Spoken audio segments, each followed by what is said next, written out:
Ladies and gents, the time has come. Do you believe there's stuff out there beyond the clouds? And I'm not just talking about J-Max farts. I'm talking about extraterrestrials. Well, in this episode, we will be chatting to Bruce Mcdonald and Joyce Edmonds of the Stardust Ranch. Bruce Mcdonald was actually the guy that wrote the book with Joyce Edmonds about the goings-on in Stardust Ranch. And, you know, we were going to cover this on our Lockdown Lore episode, but we actually reached out to John, and John was happy to come on this episode and talk to us about what went down on his ranch. Oh, I was amazed at that. I was amazed that he actually came on the show. That was amazing. I know. Really unbelievable. It was cool because we were kind of like, hey, we should cover that because that's one of these stories where you just don't know. Lockdown Lore, it kind of fits with the theme of the series we're doing. And then I was like, right, I'll reach out to him.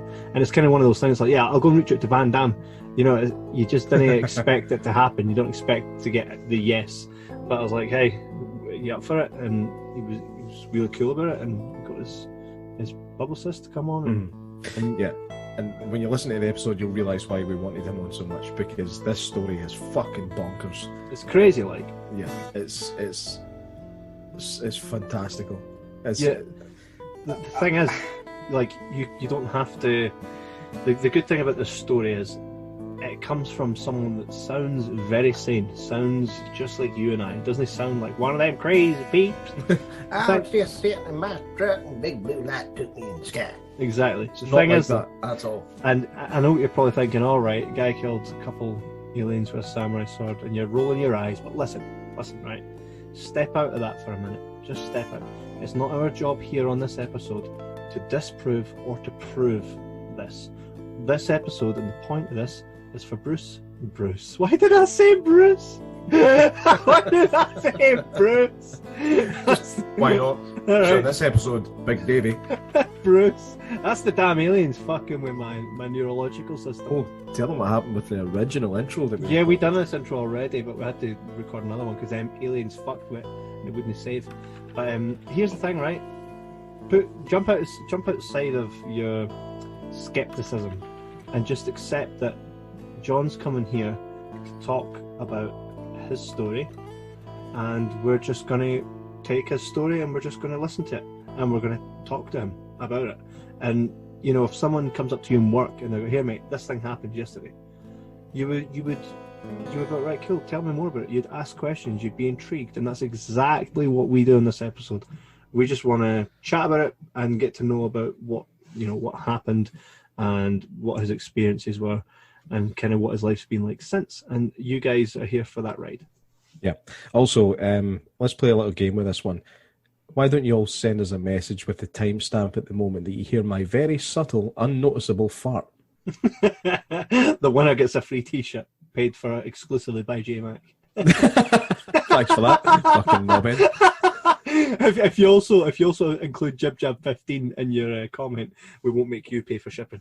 That again on J-Mac. But in the meantime, make sure you head to jibberjabberpodcast.com, where you can find all our links to social media, everything we've ever done, the stuff we're doing with the documentary for G-Tom Mac, the stuff we're doing production, all the stuff you'll ever see us in the headlines in the national newspapers, all that cool stuff. But you can go ahead and like, subscribe, and follow us on YouTube, Twitter, Facebook. Every subscription that you guys do brings us a little bit closer to you guys, so if you could do that, that'll be class. Today we are here with Bruce Mcdonald and Joyce Edmonds of the Stardust Ranch. Bruce, you are actually the author that put together the book about the Stardust Ranch, and I imagine that's where, if you have questions about the Stardust Ranch or if you want to know the story in full, that's where you would go to check out your book. Yeah, It's up on Amazon. It was co-written by John and myself. It would be a disservice to John to say that I wrote the book. I mean, hours and hours every day in Skype conversations and going over chapters and correcting. So yeah, it's I call it deposition literature. I just take a deposition. Wow. And before we kind of get into the meat of what actually went down when John began living at the ranch, what attracted you to that story to be like, you know, this is something I really want to get into? Had you seen other people talking about the same kind of thing, or was it just fascinating and you wanted to learn more? No, I'd never heard of it. I heard about it in 2011, 2012 from a mutual friend of John and myself, and months in 2012, and then I quit the book. Kind of freaked me out. We'll get into that later in the podcast. Wow. It's very freaky to work on a book like this. You don't dream right. There's a lot of weird stuff, and I quit the book, and then in 2019. Maybe 2 or 3 email exchanges in 7 years, and I said, what do you think about doing that book now? And he said, finally, let's do it. And what happened and what led into that. But no, I was not a particularly indie growing up. I saw one with my brother. I saw another one around 2003, and so, but they just didn't interest me. But so it was a friend, and so when I first contacted John, his story was knocked out a lot in the internet space in the last decade or so, and he's spoken about it quite a bit. But when I first met John, it was not that well known. It was a real underground story.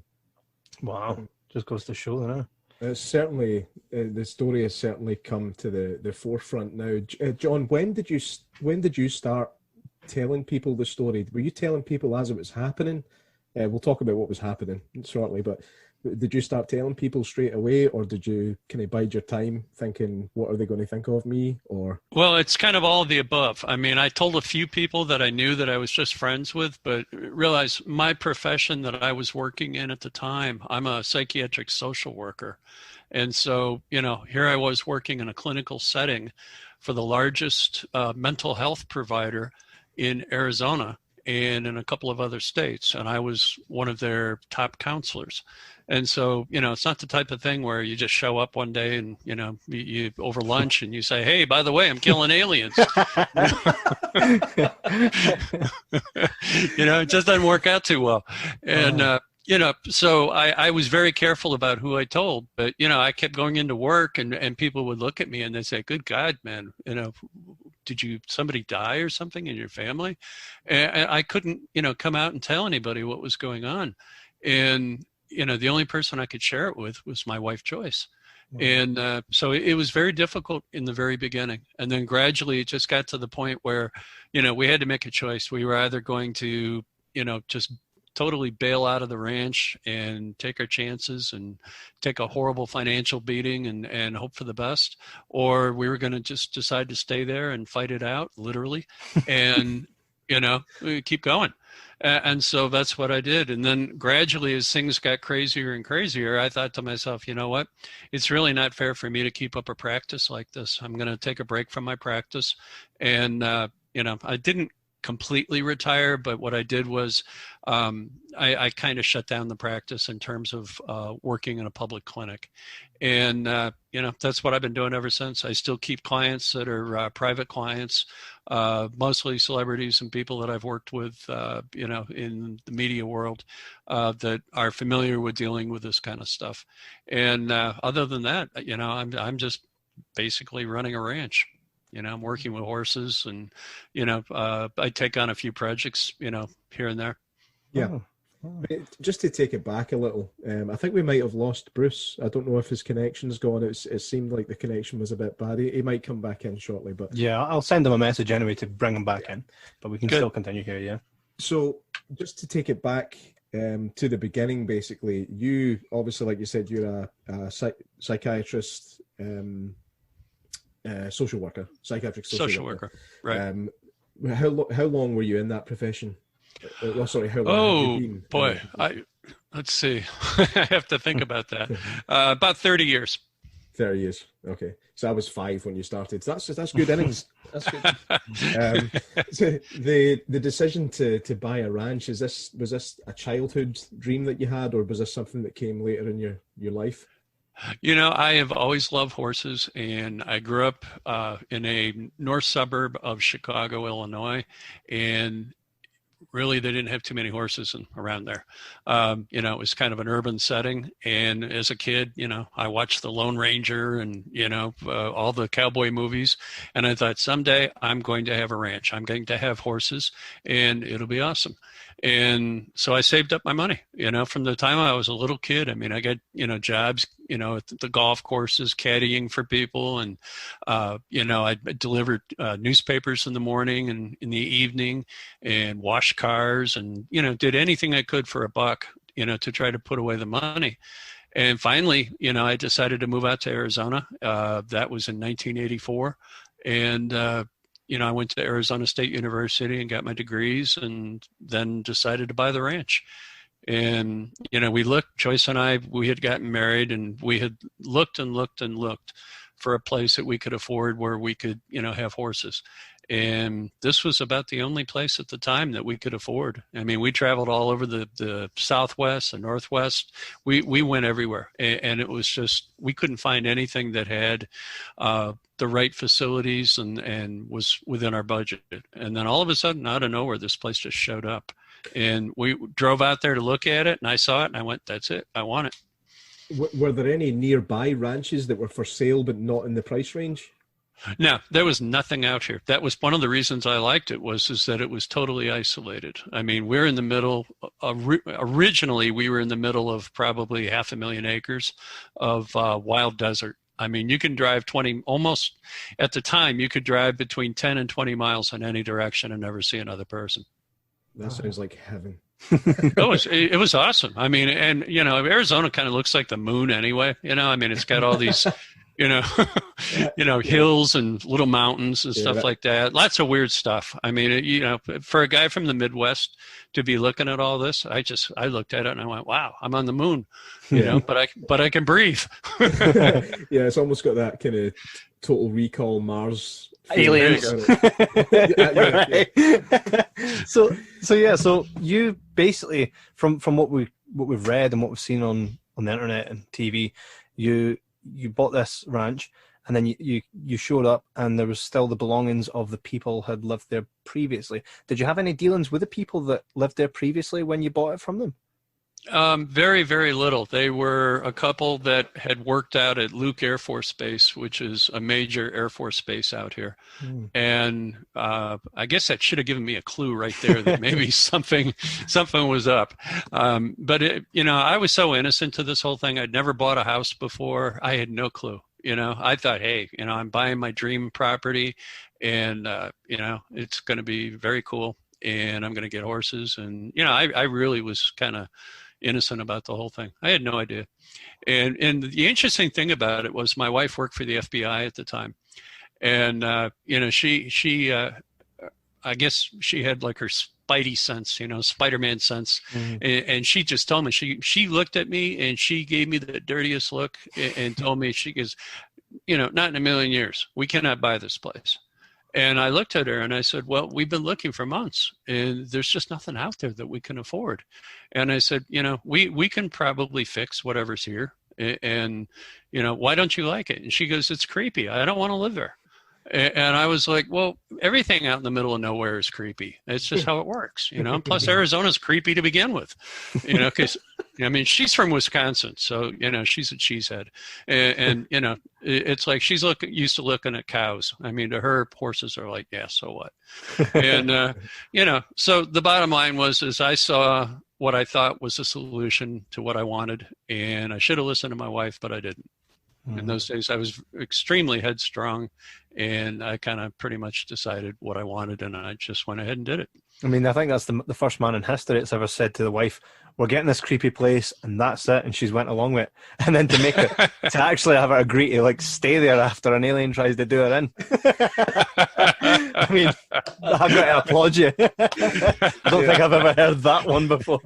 Yeah, I couldn't convince my wife to go back to a bad restaurant. Very true. Very true. Absolutely.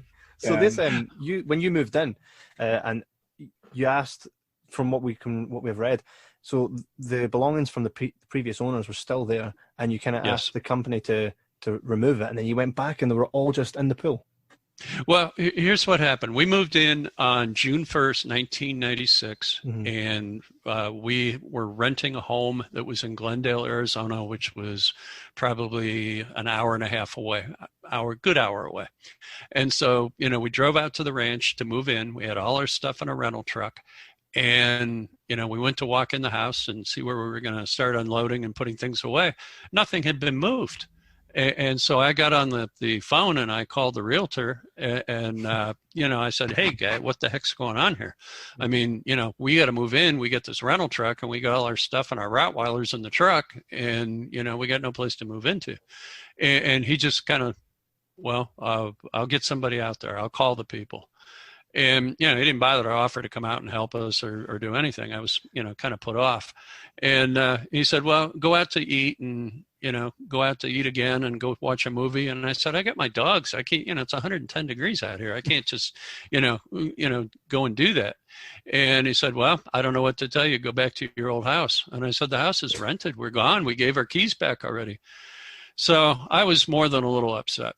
Yeah. And, but we found a way and, we went and kind of hung out and eventually we came back about 8:00 that night and everything was moved out of the house. And I was relieved and I thought, okay, good.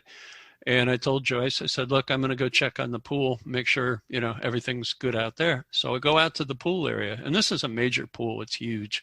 I mean, it's, it's not exactly an Olympic pool, but it's big and it's deep. It's like 10 feet deep. And, everything in the house was in the pool. And I don't mean just like, a few boxes and some clothes or something. I'm talking appliances. And I mean, the pool's lit up and it's, it's on, it's full of water.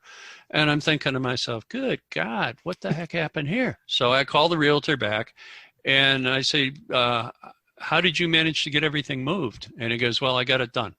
And I said, well, good. You got it all moved out of the house. Now it's in the pool. So who are you going to send? Who are you going to send back to get the stuff out of the pool? And he goes, well, hey, I'm sorry, but you bought the place, keep the stuff and, do what you want with it. But, I'm done. And I was more than upset.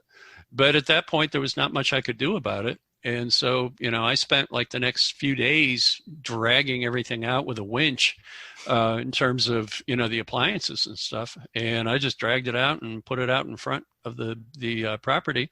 And I guess somebody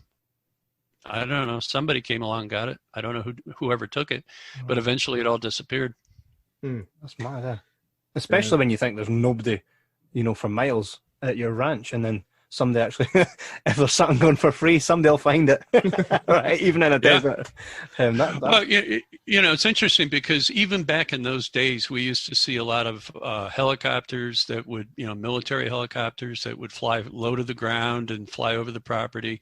We would see small planes. So there was a lot of activity. It just wasn't on the ground per se. Yeah. I mean, just in regards to the stuff that was left in the house, I'd read somewhere, or I can't remember if I read it or if I heard it, that when you called the realtor, he said, no, the people that moved have come and told us that you put all the stuff in the pool. Was that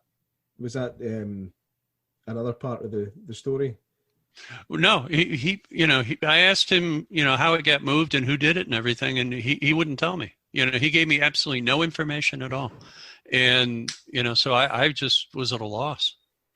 We don't know how it got in the pool.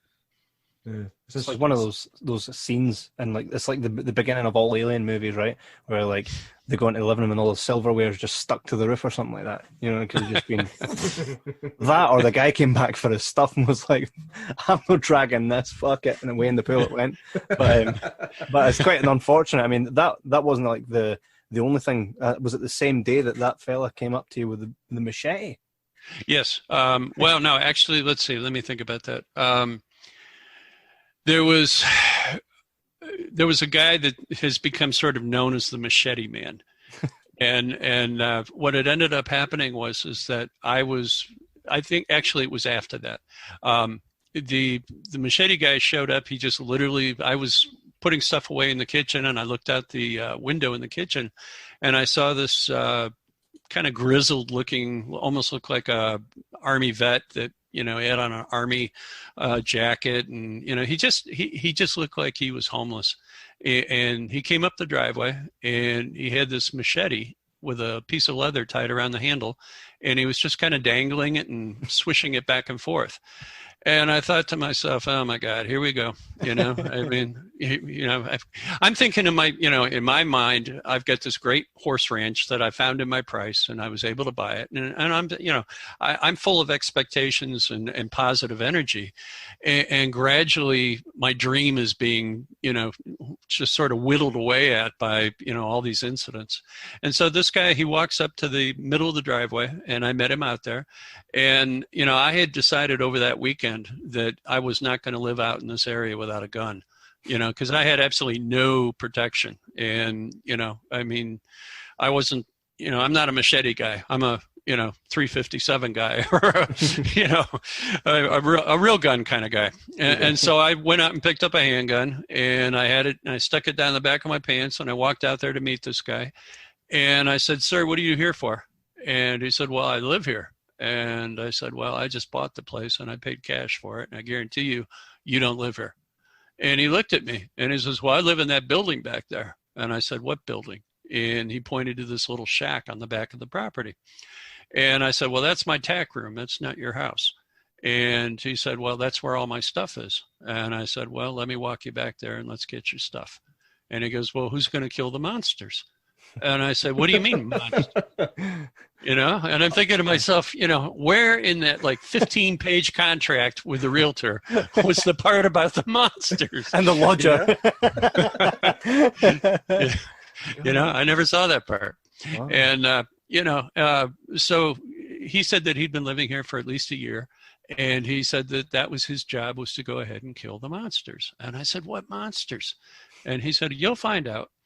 And I thought to myself, oh my God, here we go. And me coming from a psychiatric background, I'm a person who's kind of used to dealing with, people that a lot of people would refer to as nut jobs. And, so I'm looking at this guy and I'm saying, wow, I wonder, is he off his meds or what? So he gets his stuff and he puts it into a couple of pillowcases, and he throws them over his shoulder and he walks off. And just before he leaves the property, he turns around and looks at me and he goes, you're going to be really sorry. And I thought to myself, wow, here we are, middle of nowhere, crazy people walking around, got monsters, got a pool full of crap. I mean, this is not my week. And if you could find him again, would you be like, hey, come back, you can have the shack? No, actually, it's been 25 years almost. Wow. So at this point, I'm sure he's probably long dead. He's probably, his bones are probably baking out in the desert somewhere. That's an image. God damn. So the very first time that you had any kind of encounter, did you notice anything strange aside from the machete wielding madman and all your stuff ending up in the pool? Did you find anything strange about the house? Because from any movies that we watched, Hollywood kind of tells us everything we would imagine to know about aliens and stuff. You should have birds flying into the windows every day, and there's usually signs before signs, right? There's usually signs before something happens. Did you have any of these kind of signs? It's a drinking game now. No, actually, when I went into what we call the guest house, which at that time was just a large building that had about a 3-car garage in it, and it had a single wide mobile home that was actually inside this big building. I happened to notice that there were 30 phone lines coming into the property. And I thought to myself, that's pretty strange. I mean, what does anybody need 30 phone lines for? Insurance sales. The bad Wi-Fi. So that was definitely one of the things that I did notice. And then it just, I started feeling like I was starring in my own horror movie. And I kept kind of climbing out of my own skin a little bit and saying to myself, is this just a bunch of coincidences? And, it's kind of like a bad joke, try to laugh at it and have a sense of humor, and you'll get past this and everything will be fine, because I was doing a lot of talking to myself after the beginning of all this stuff started happening, saying to myself, look, it's not as bad as it seems. It's just a creepy, weird, place out in the desert, and don't make too much out of this. Don't allow your imagination to run off with you.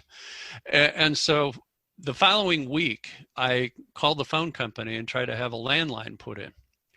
And they said, piss off, you've already got 30. Yeah, but none of them worked. Of course. Leave it to the phone company, 30 lines, and none of them worked. So the phone company guy said, yeah, we'll be happy to, set up an appointment for you. And we made an appointment, and lo and behold, when that time and day came a couple of days later, nobody showed up.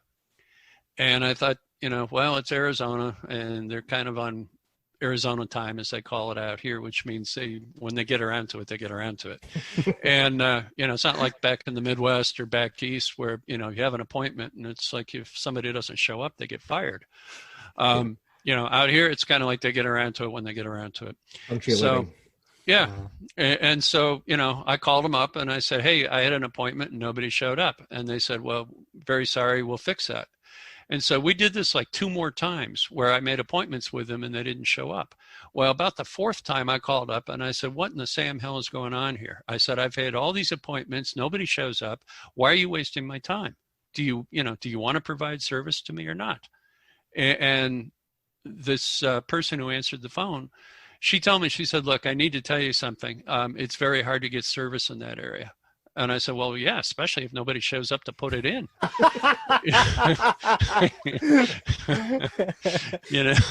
So eventually I got her to make a commitment that somebody was actually going to show up. And so, the day came, which was now almost like over a week of trying to get this accomplished. And a little white truck shows up in my driveway. And I walked out there to greet the man and introduce myself. And, he rolls down the window and he sticks his head out, but he doesn't want to get out. And I'm looking around like, what's he looking for? The Rottweilers are in the house, and they're locked up. They're not going to eat him. And he couldn't have possibly known that we had Rottweilers. So I asked him, I said, is there a problem? And he goes, well, nobody wanted to come out here. And I said, clearly. And, he said, well, you know about this place, right? And I said, well, I know you get lousy service out here. What besides that am I supposed to know about? And he goes, you don't know the history of this place? And I said, no. And he said, and you're living here? And I said, well, yeah, I bought the place. And he says, well, would you like to know? And I said, yeah, please inform me. I'm very curious. And so he began, as he got out of the vehicle, to tell me what was going on.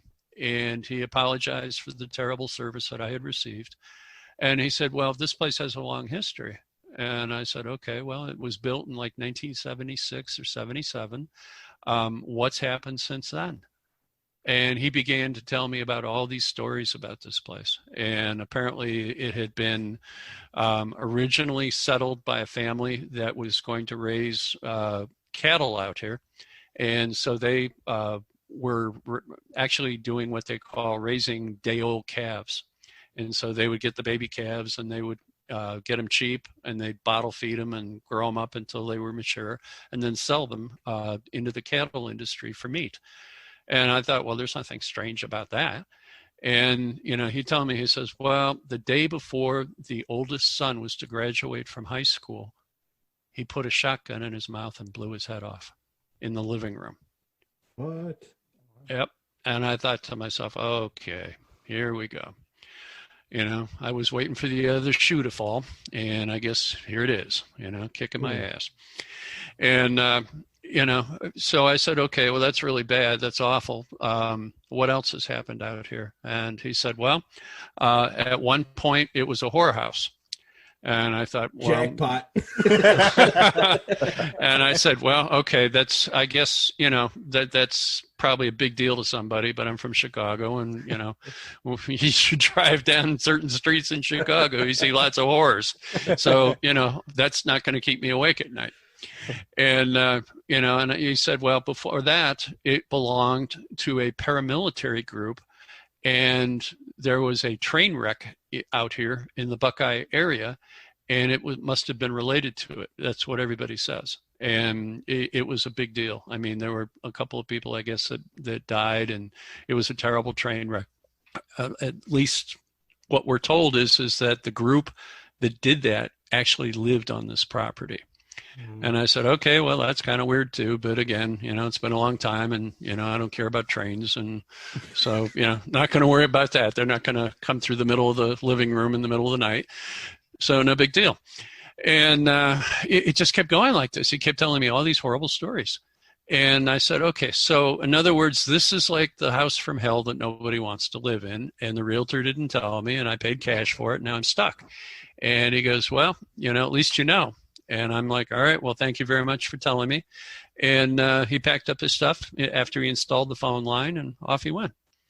And so I thought, okay, well, all right, we'll just have to get this place blessed, and we'll have to, find a way to introduce lots of good energy here, and we'll just, we'll overlook all these things.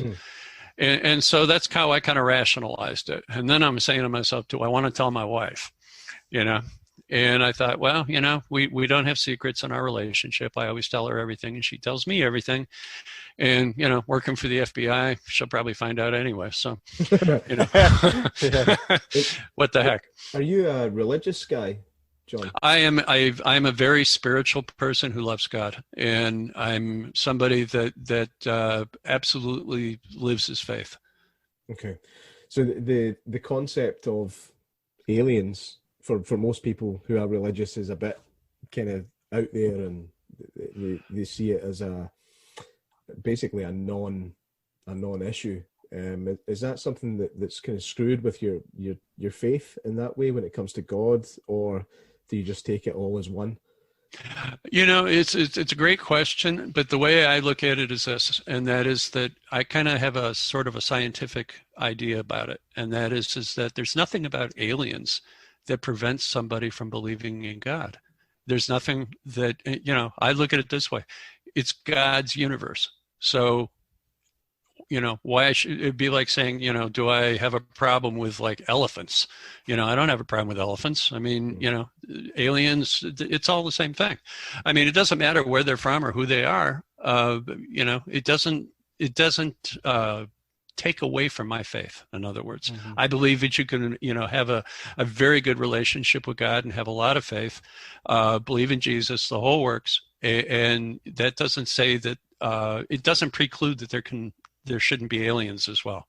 I mean, here we are on this little tiny blue marble in the middle of, this, just unfathomable emptiness out there. I can't believe that we would be the only ones just like ourselves. Yeah, absolutely.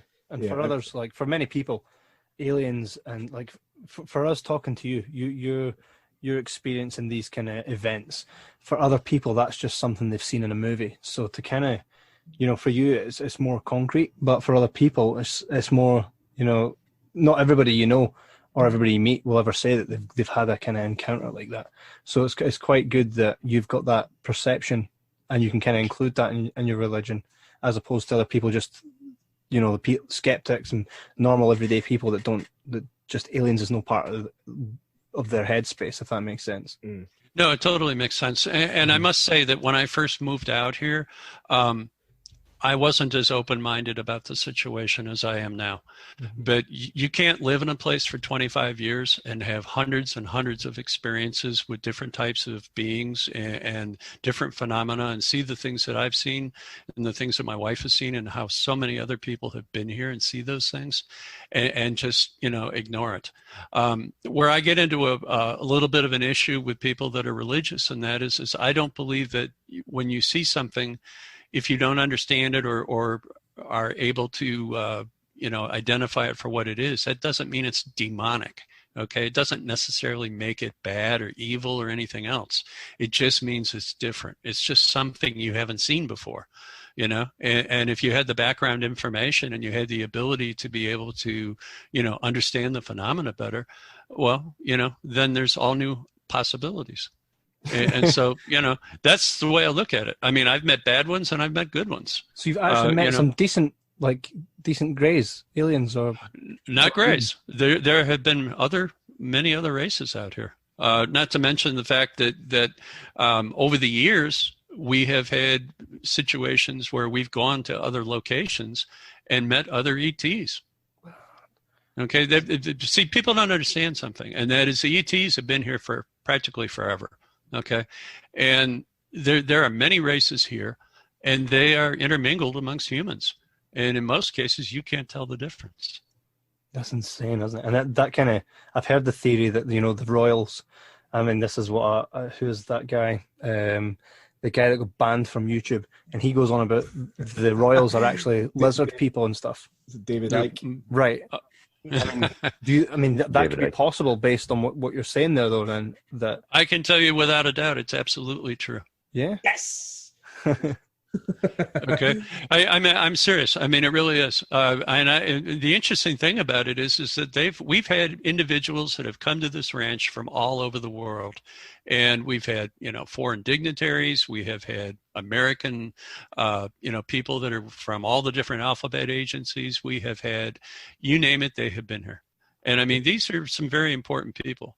And they came because of the fact that, you know, they kind of wanted to not only experience what they could here, but at the same time, they wanted to have sort of a off-the-record discussion with me about some of the things that I had said publicly. And they confirmed everything that I've been saying. So, you know, I just happen to be the guy who, I wouldn't say I said it first, but I commonly speak about it, and I don't have a problem having a discussion about it. You know, I speak about it openly, in other words. Mm-hmm. You know, and I don't make a big deal about it. I'm not out there trying to get famous. I'm not out there trying to, be, you know, the guy who's, you know, introducing the world to aliens or anything else. I'm just stating what for me is a fact. My truth is the fact that I have seen this personally, and a lot of other people here have seen this as well. And you still sound relatively sane. I mean, I can't imagine seeing all these different beings and stuff and just being like, well, you know, they pop around for a wee tea, and it used to be a whorehouse. Now I understand why they all show up here. You know what I mean? How do you stay sane and all that? Well, I look at it like this. Why wouldn't I? I mean, you know, there's no, it's a very bizarre, strange story. I'll give you that. Okay. But the bottom line is that, you know, I'm just a regular person. I mean, I do all the same stuff that everybody else does. And, you know, I just try to make it normal. And, you know, normal is, you know, you get up in the morning, you have your coffee, you go to work, you do your job, you come home, you kiss your wife and watch a little TV and go to bed. I mean, it's that simple. You know, I can't help it if I'm got a house full of all this other weird stuff that goes on. Yeah. You kiss your wife? Fuck. Right. Anyway, here's first question. I see Bruce has come back in. I'm hoping that he can hear us okay. I do, yeah. But I have to leave the video off. I'm having a bad internet day. I live in the jungle in Costa Rica. That's fine. Me too. That's fine. I mean, I can hear you perfectly fine now, so that's good. We can jump between you two guys. I'm just going to kind of backpedal a little bit. But John, what was your first moment where you realized there was something kind of extraterrestrial going on? That moment where you felt like, you know, you're just like, oh, farts, there's something going on. Well, the big thing is that after we started getting horses here, which is kind of an interesting story in its own right, when you have horses, you got to get up early in the morning and feed them and water them and do all the, you know, various different tasks that go with having horses. And the same thing at night, you know, you got to feed them again, water them again, make sure everybody's where they're supposed to be and they haven't escaped and, you know, getting off and getting in trouble. So I'm outside a lot. And so, you know, when you're outside a lot, you look at whatever's around. Well, there wasn't a whole lot to look at other than, you know, giant cactus and, you know, stuff like that. So I'd look up in the sky and I started seeing things, and I'd see these clusters of lights, and they would look like orange orbs. And, you know, I thought to myself, what the heck are these things? Because you'd see one or two of them, and then you'd see a whole cluster of them. And then gradually what would happen is that they'd start moving around real fast. And when I say moving around, I'm talking about going all the way from the far side of the horizon all the way to the other side of the horizon in like less than 2 seconds. And I thought to myself, there's absolutely no way this is, some kind of natural phenomena. This has to be something that's, mechanized or it's an aircraft of some kind, and I couldn't identify it. I went and got, long distance binoculars and looked through those, and I tried everything I could to try to figure out what these things were, but I couldn't do it. And so I started saying to myself, well, I guess that kind of actually is a UFO. And then gradually we started seeing like black triangles. We started seeing all these weird different aerial phenomena. And this is over a period of like maybe, 3 or 4 weeks. And it's been ongoing ever since. Yeah. You mentioned the black triangles. Just before we came on the call, Kevin and I were discussing the Phoenix Lights. And is that the kind of thing you're talking about? Well, it was, but this is prior March 13th of, what was it? 97. Yeah. Was the Phoenix Lights. And, we're considerably before that, almost a year before that. And so, we were seeing, and we've been seeing all the same stuff as the Phoenix Lights, not only before the Phoenix Lights were actually coined, but afterwards as well, and I have lots of video of it. It's old 8mm video, but still, hey, it's video. Mm-hmm. And, so it's the real deal. I mean, this area is just a mega hot spot for, high strangeness. Have you ever released that 8mm footage? No, I never have. I've been kind of waiting for the right moment. 25 years have gone by. I guess I should get around to it. Yeah, the CIA have admitted it now. Mm-hmm. They actually have. They came out and said that themselves, that they can't explain. There are just certain things in the sky. And you know what's funny? When you were talking about what you had seen in the sky, actually, because I used to get up really early to cycle to work, and I'd have about a 5-mile cycle. And when you get up and there's no light pollution and all you can see is the stars. It was one morning like that, and I was cycling. And like you say, there's not much to look at when you're cycling. It was quite dark, and I was looking up at the sky because it was really interesting how clear I could see the stars. And I saw these little lights, and they kind of rotated, and then they just went like this. They just went, whoosh, and I was like, "What the fuck?" For those listening in audio, Kevin just threw his fingers off the screen.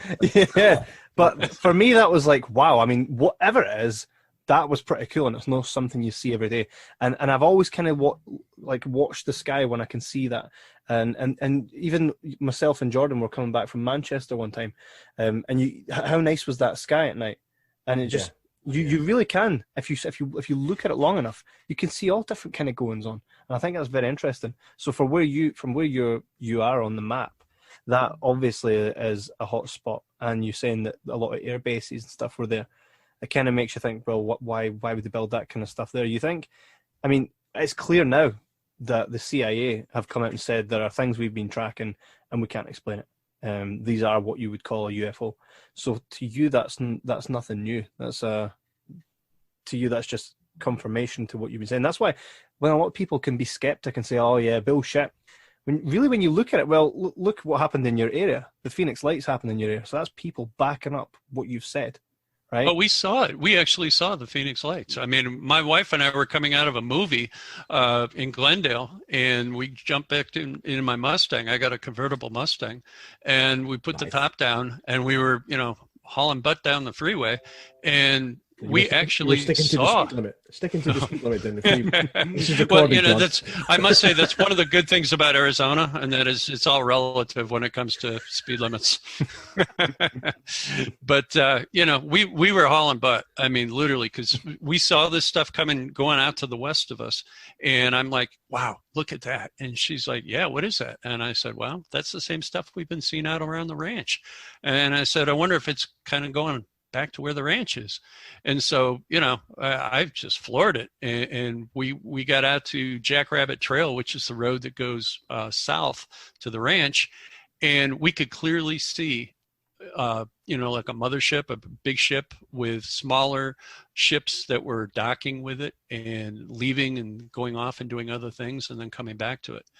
And, sure enough, I mean, everybody saw it. I mean, everybody was outside looking at it. There were hundreds of witnesses, thousands of witnesses to that. Yeah. And so, it was a big deal. And then Fife Symington, the governor at that time, came out and made a big joke out of it. And, most of us that were aware of the kind of thing that was going on, we were just mortified by his doing that, instead of taking the opportunity to acknowledge it for what it was and say, look, we don't know what this is, but obviously, clearly, it's something important. And then at that point is when I made up my mind to go ahead and take my video of the various different similar experiences that I was having with these lights and have it analyzed. And so I sent it over to a company called Village Labs, which is a professional video company, and they do analysis of this type of thing. And, they went through it very, very carefully. And they said, you know what, John, the temperature of the color of the lights, okay, that's how they do spectral analysis, is they go ahead and they analyze the color. And if the color matches, then that represents a particular temperature range. And they said, your lights that were for the Phoenix lights and the images that you captured on video, across time beforehand and afterwards, they all perfectly match. So you have the very first video of any of this. Wow. And is that still in your possession? You still yes, have? It is. Okay, so that's in nice little cans, just waiting to be released. Well, you see, and that's the whole thing about all this, and that is that, I'm sort of the reluctant participant as far as all this goes, because, all I ever wanted to do was just have a damn horse ranch. And I really, didn't want to be the person that all of a sudden was, forced into a position where I had to, not only represent like the alien killer and all the rest of the stuff that's come along with it. And, it's still kind of hard for me to, back into that role. I mean, I really never chose it. I never wanted to be that. And, I've just kind of, it's like somebody just keeps pushing me further and further into it. Yeah. And, it's not the greatest thing in the world. Well, I've got a question for Bruce right now. I think Please. Yep. This is just before we delve into all of John's third and fourth kind experiences. What is there anything that you've heard from John while writing the book where you've thought, come on, man, that can't have happened? No. Nothing. No. I mean, in 2012, yes. When I came back to the book in 2019, no. And the reason is I started to have experiences here in the rainforest. My neighbors were taking photos of orbs over my house, and I had some phenomenon going on inside the house. This is why I connected with John again, because it was almost like in my destiny to write this book, because, I began as a skeptic in 2012, and then in 2019, I was experiencing it myself. And then, and there's, believe me, I mean, John, how many hours did we spend talking to write this book? Probably over 500 on Skype, most of it recorded. I mean, I'd say about a tenth of it is in the book. And that's what was so hard. And I believe all of it. Let's just say that I have been initiated into this whole ET world now. And it's not even a question of belief. That's the wrong word. Mm-hmm. I know it. I use the word belief because it's not a knowledge you can transfer to somebody else in a scientific way. They either have the experience or they don't.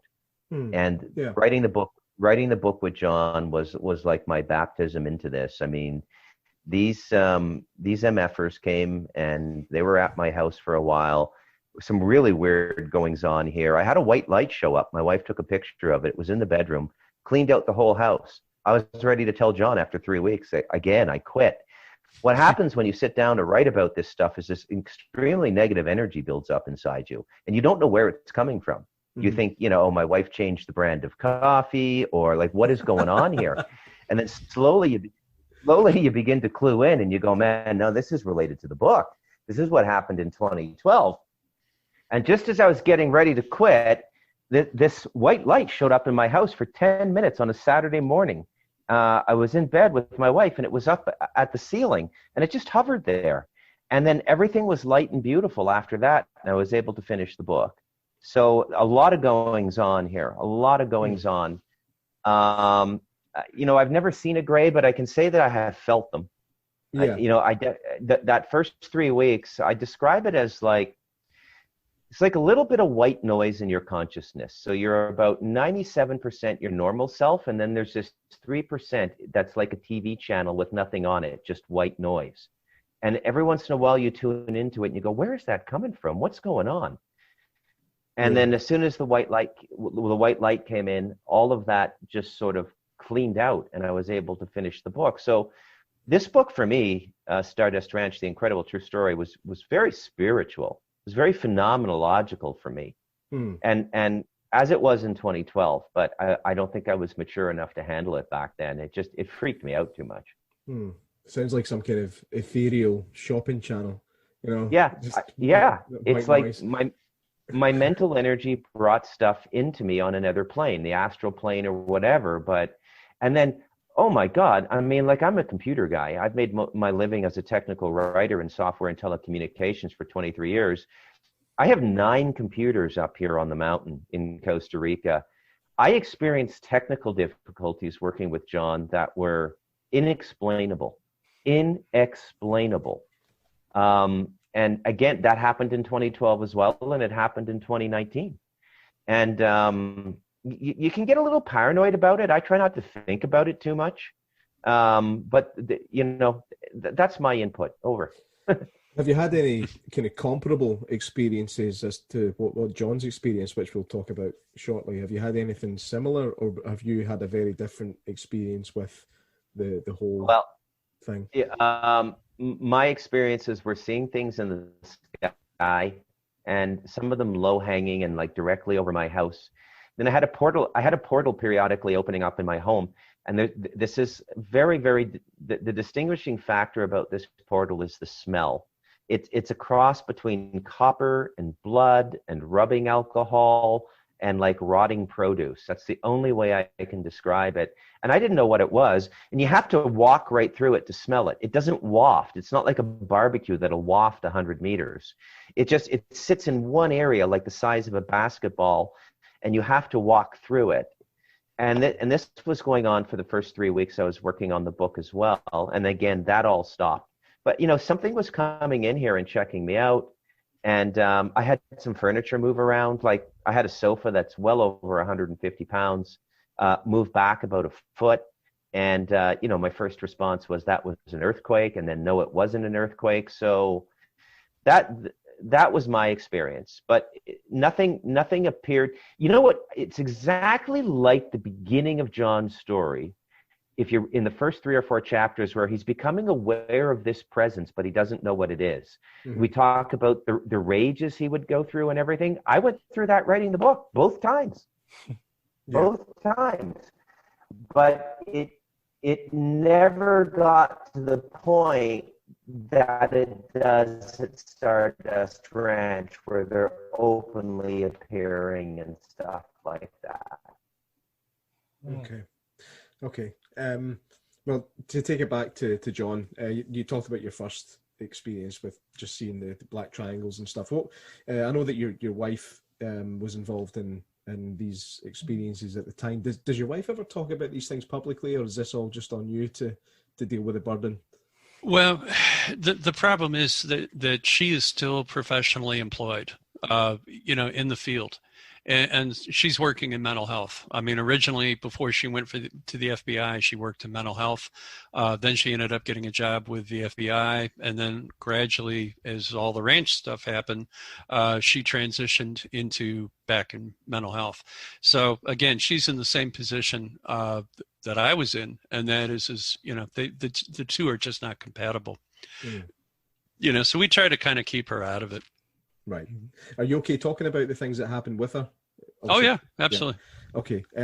So let's take it past the seeing things in the sky. When was the first kind of in-house experience that you had, or certainly on ranch experience? Well, we started seeing weird stuff around the perimeter of the ranch. We started seeing these, I don't know how to explain it other than they look like giant Brillo pads, pieces of steel wool that were dark colored, that were like the size of, big. I mean, they're like 8 to 10 feet tall and 3 or 4 feet wide, but they don't really look human, but they have a human shape, or a humanoid shape, let's put it that way. And they'd just be out in the desert in the early evening or the early morning, and I couldn't figure out what they were. And gradually I started buying guns. I mean, that was sort of one of my first thing that I thought was, I guess that was kind of my way of dealing with the angst of the situation. So, I started carrying a M16 around in my truck. And as I was around the property with this truck, if I saw something, I didn't hesitate to go ahead and line it up in my sights and, take a couple of pot shots at it. And, I shot dead into these things, and they didn't flinch. They didn't move, nothing. It was like the bullets just went right through them. And I thought, well, that's great. Not only have I got the range from hell, but I got the monsters that are bulletproof. So, it just keeps getting worse and worse. So I decided, gradually I had one foot in the camp of, well, they're here and you can't do anything about it. So learn to live with it. And the other one was, damn it, I paid a lot of money for this place and it's my house, and I'm not going to be, inundated with a bunch of freeloading, monsters. And I kind of went back and forth on that for quite a while. And my wife became more and more anxious about the whole situation, and she kept saying, why don't we just move? And I thought, you know what, I am not going to be run off my own property. And that's when I really started getting stubborn about it. And I thought, you know what, I'm going to arm myself and I'm going to go down swinging if I have to. And, then I also thought to myself, okay, you're a counselor, you're a therapist. Why don't you open a case file and start taking notes and start treating this just like you were talking to another client, And I thought, okay, that's a good idea. I can, utilize my skill set, and I can try to be objective as much as I can about this. And so I started doing that. And that actually turned out to be a really good thing, because the more and more angry I became about the whole situation, the more I was able to step into my professional, put on my hat that, deals with these things and be the therapist. And so I kind of was like a therapist to myself. And, that helped a lot. I really did, because it allowed me to step out of it and say, okay, you're experiencing this. It appears to be real. It seems like it's this. And, if you don't allow your emotions to get involved, then, you can just look at it as this like really weird phenomena stuff, but it's not about you. It's just about the phenomena. And so I kind of started doing that, and it really helped a lot. Mm-hmm. When was the first time that you actually had to make a physical stand? What I ended up doing was my wife and I were in bed and, trying to get some sleep. And I slept on the side of the bed nearest the bathroom. And out of nowhere, it was probably, I don't know, maybe 11, 12 o'clock at night, maybe a little later. I started feeling and sensing that there was something in the room with us. And I thought, man, that's weird. This is out in the middle of nowhere, and, the dogs are in the other room. There's not a dog. There's something in this room. And I had taken this little baseball bat, an aluminum baseball bat that you usually give away on game day at some of the baseball parks. And it's about maybe 2.5 feet long. And, it's a good little club. And so I stuck it in the sideboard of the bed, and just to have something there in case. And all of a sudden I felt this like bony, clammy hand or something touching my left wrist in the bed, and kind of like just like trying to kind of like walk up my arm. Yeah, the mother-in-law's not here tonight. Yeah, and I thought to myself, okay, I'm definitely feeling this. I need to do something about this. So I reached down and I grabbed that baseball bat, and I turned around, and all of a sudden there was this face connected to the arm and the hand that was touching me. And I grabbed that little sucker and I popped him in the head as hard as I could, and he just fell backwards. And then I noticed there were two more of these creatures that were right behind him off to the side. Well, all three of them just seemed like they were in total shock, and they just disappeared. They just literally just, bam, gone. And at that point, I flipped on the light, and I turned around, and I looked at Joyce, and she's snoring away. And I shook her awake, and I said, "We've got aliens." And she just looked at me, and she goes, "Oh, for Pete's sake, go to sleep." And she rolled over and went back to sleep. Wow. I mean, see, that kind of scenario, a lot of people, a lot of skeptics would put it down to a possible sleep paralysis episode, something like that. That's something that I've experienced myself. I might talk about that later. But I mean, was this something like, did you know right away that this happened? This isn't some figment of my imagination. This is a physical thing that has just happened to me. Yeah, I really did. I mean, I grew up in Chicago, and in Chicago back in the 60s, they didn't have air conditioning very much. And so, we had screen windows. And so, as a kid, especially as an only child growing up there, I had to be very, very aware of everything in my environment all the time. And we didn't live in a great place of town or part of town. And so there was a lot of crime. And so I grew up around threatening circumstances. And so I'm always very aware of my environment. And, it didn't change when I moved to Arizona and moved out to the ranch. Mm-hmm. And so, anything that happens around me, I can feel it. I just know. And that night, I sure knew. I didn't know it was aliens. I didn't know what it was. But I knew something was there. So, yeah, it's the attack of the midgets. It could have been. Was this before or after the incident with the horse in the fence? This is actually, let's see, this would be afterwards. That was after. Can you talk about that briefly? Well, we had some problems with, I guess I'll have to go into this a little bit. In the desert, unfortunately, when people have horses and they run out of money, horses are very expensive, by the way, to take care of.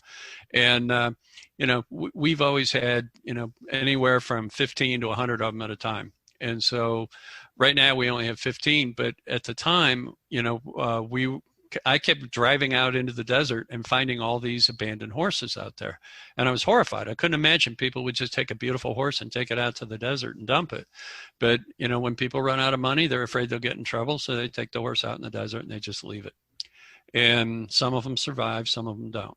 Mm-hmm. And depending on how much water it is or is around and what time of year it is. And so I'd take my Jeep and drive out there, and I'd see all these horses. So I started going out and giving them feed and buying hay for them. And next thing, before I knew, all the horses had decided that, I was the feed wagon, and I'd turn the Jeep around and go back to the ranch, and all the horses would follow me. And so I ended up with all these horses coming back to the ranch. And I thought, well, that's cool. I don't have to buy them. I mean, they're perfectly good horses, So I ended up with like a whole bunch of horses. And, they were perfectly happy. And, gradually I get people to teach me how to break them and ride them and do all the things that, a city kid doesn't know how to do. Yeah. And so unfortunately, as things began to get stranger and stranger on the ranch, we started running into situations where a couple of the horses got attacked by something. And at first we thought it was some kind of animal, but it wasn't. It was what they call a mutilation situation. Mm. And literally the horses were gutted and killed in horrible, horrible ways. But it was really strange in the fact that the way it was done, it was like surgical precision. It was like somebody had used like a laser or a really sharp knife and had gone into the anus and cored out the guts, had gone and cut out the tongue, had gone ahead and removed the feet, removed the eyes, things like that. But there was no blood. And it was just a corpse, a body. And you could tell that they had been hurt horribly, that they were terrified when it happened because they were in very strange, contorted positions. Yeah. They didn't give in easily. And this happened on 3 different occasions over a period of about 2 years. And, it was one of the worst things I had ever seen in my life. And I felt terrible, because it happened. But there was, no way I could have known. And I, called the sheriff's department, and they called out the livestock board, and everybody came out and looked at it. They spent days trying to figure it out and writing up a file on it. But nothing ever came of it. We were never able to get any kind of good information about what was the cause or how it happened or anything else. But doing a little bit of research, we found out that had been going on for a while. And it wasn't just happening at this ranch, it had been happening at other ranches around. And still nobody could figure out what it was. So are these files still in the they're probably domain? out there somewhere. Yeah, they're probably out there somewhere. I heard that's not an uncommon thing, actually, with you saying the draining of the blood. I have, because I quite like the conspiracy theories and stuff like that. I will watch anything, and I always have an open mind, so I always I'll open my mind to that. And I have seen other instances where crop circles are a thing, and there are animals. I know that cows tend to get it worse, where they have been drained of blood, and I've seen images of a town, and this town was also quite a hot spot, and there was plenty of images of different cows, and it was the same kind of thing, no eyes and just completely drained of blood. It's bizarre, right? Well, it's very bizarre. And we had found other things out in the desert when we were driving around out there that, led us to believe that maybe there was more to it than, just maybe ET activity. We had found these stone altars that were like slabs of stone on top of other rocks and stuff, where it looked like they were doing blood sacrifices. And so, even at that point, the sheriff had said, well, there's a lot of strange stuff that goes on out there. We don't know what this is from, and nobody would ever say, from an official capacity that any of this stuff was ET related. But, being a counselor and a therapist, and I was doing what they call in-home therapy. So I was going literally into people's homes to meet with the families of the individuals that needed treatment. And gradually over time, as I got to know some of these families, they'd ask me, they say, well, do you ever, in the area you're living in, have you ever seen anything strange? And I said, well, let me bounce that back to you. What have you seen? And, they would tell me stories. And, a lot of the stuff that I had experienced, it turns out that it had been going on in this whole Rainbow Valley area for decades. And some of them were prominent families. I mean, in one case we had a dairy owner. There's a lot of dairies out here. And the dairy owner had seen all the same stuff, and his daughter came forward maybe a year ago. And she told me, she goes, John, nobody talks about it because everybody's afraid that, to admit to it. But everything that you've seen out there, we've seen as well. And it was very interesting because, I was the first person to come out and say all this stuff was happening. In the beginning, everybody was, they did everything they could to just try to shut me up and tell me that I was full of it. And then gradually, as the information has been validated over time, what's ended up happening is a lot of other people have come forward and said, look, we were too chicken shit to come out and say it. But you know what? Bottom line is you had the guts to come out and say the truth. Yeah. I mean, I think I'm right in saying that I can't remember what time it was, but you did call the local authorities, and it took them a long time to get there, as it does when you live in the middle of nowhere. And they looked around, and you said, "Are you guys not going to report this?" They're like, "Fuck no, we're not touching this." Yeah, well, that's exactly it. We had a situation where we had a giant black triangle that was directly over the front corral. And, this thing was huge. I mean, it blocked out the sky. That's how big it was. Standing directly under it, it was probably maybe 60 to 70, 80 feet above us. And I was standing there with 3 other witnesses.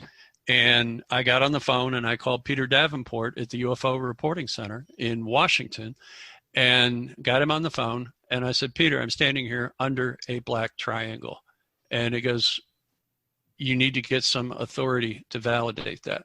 And I said, like who? And he goes, well, call the sheriff, call the police. And I said, well, they won't do anything. And he goes, do it anyway. And so with him on the phone, I called them. And literally the sheriff came out, drove up, responded relatively quickly, in maybe a few minutes. And, he got out and he had a raincoat on. and it wasn't raining. And I thought to myself, that's strange. And all the badges, all of the information, like his badge number and all of his identification, including the license plate on his vehicle, were covered. And he wouldn't tell me his name. He wouldn't tell me anything. And I said, do you see what's up there? And he goes, oh yeah, I see it. And I said, can you take a report? And he goes, no. And I said, can you take some pictures of it? No. I said, well, why not? I said, that's clearly some kind of, very important phenomena. And I said, you're here and I'm here and that thing's there and we're all seeing the same thing. I said, what's your job supposed to be if you don't do this kind of thing? And he says, look, buddy, I'm not going to in any way, shape, or form make a record of this. As far as I'm concerned, you're not here, it's not there, and I'm not here. And that was the end of it. Bruce, is this something that you've come across when you were writing the book? Did you find any other kind of similar scenarios where there was witnesses who said, yeah, we did call the cops, but they did not want to know? That was the most pronounced one. I remember writing that up, and that is the most pronounced. But look, it's part of a much larger phenomenon, okay? Because when you look at how academe has approached the abduction phenomenon, you might think of John Mack in 2004 as the head of psychiatry at Harvard University, and he wrote several books. He died mysteriously. Then right after his death, they had another person in the Harvard Psychiatry School write books that were completely contrary to his thesis, saying that these abduction scenarios were repressed memories of childhood sexual abuse. So at an institutional level, across the board, academe, government, policing, there's a hear no evil, see no evil, speak no evil approach to the whole ET phenomenon. Except in the last, I don't know, John, maybe you could help me, 5 or 7 years, there's an effort to give information out, through things like the Disclosure Project with Stephen Greer and things like this. But really, and why the government is behaving that way, I don't know. I mean, but if you were holding the illusion of authority and control and security over a national population, would you want them to know there was something going on you had no control over? I don't think so. So it's been this way since the beginning of the ET movement, right? And yet, but the funny thing about that is tangentially, they're trying to tell us everything sideways through TV and movies like the X-Files and all of this stuff. So you can see it's a big curiosity in the human consciousness, but officially there's no real answers coming out. Yeah, I mean, there's the theory that the image of the grey has been drip-fed to society for decades, so that eventually the inevitable moment's going to come when we're all going to see it, and we won't kind of riot and destroy the world. Well, apparently it's quite easy to riot and destroy the world these days, but that's a different story. You mentioned Stephen Greer. Actually, quite a while ago, Kev and I, with two guys that we used to do the podcast with, we did an episode on the documentary that came out on Netflix, Unacknowledged, which is pretty fantastical, but also at the same time, it's probably the most kind of intriguing documentary I've ever seen when it comes to government suppression of information regarding alien technology and alien presence here on Earth. Was that the Bob Lazar one? No, it was called Unacknowledged. It was primarily Stephen Greer. Dr. Greer is at the forefront of this doc. If you haven't seen it, it's worth a watch. I've watched it 4 or 5 times now, and I'm astounded every time I see it. Have you seen the latest one from Greer, Close Encounters of the Fifth Kind? No, I haven't. Okay. Well, I will now. I will now. Yeah. Here's a question that'll haunt you for weeks. So the current discourse coming out of official disclosure, and Stephen Greer is as close as we're going to get to official. Washington keeps him arm's length. He doesn't have any official government title, but clearly he's working with the government. Close Encounters of the Fifth Kind is attempting to instruct people on how to have their own alien encounters in their consciousness. Okay, so they're saying that the extraterrestrial phenomenon is a consciousness phenomenon first, and then later it may materialize the way it does at John's ranch, which is clearly due to, in my opinion, electromagnetic anomalies there. So here's the question I have to Stephen Greer and all of the people who are saying this now. Robert Bigelow said the same thing. He was interviewed a little while back, and he said, anybody can meet an extraterrestrial. And the interviewer said, yeah, if you had a spaceship. And he said, no, you don't need a ship. So again, there's this theme coming out in official exopolitics circles now that you can speak to extraterrestrials. Here's the haunting question. What have people been praying to for 6,000 years? If it's a consciousness thing, what are we talking to ETs when we pray? What's going on at the Wailing Wall? What's going on at the Alaska Mosque? What's going on at the Vatican? What do we pray? Why is the Vatican talking about extraterrestrials? Why is the Pope saying we're gonna baptize our extraterrestrial brothers? Oh. The story just gets so weird. It isn't funny.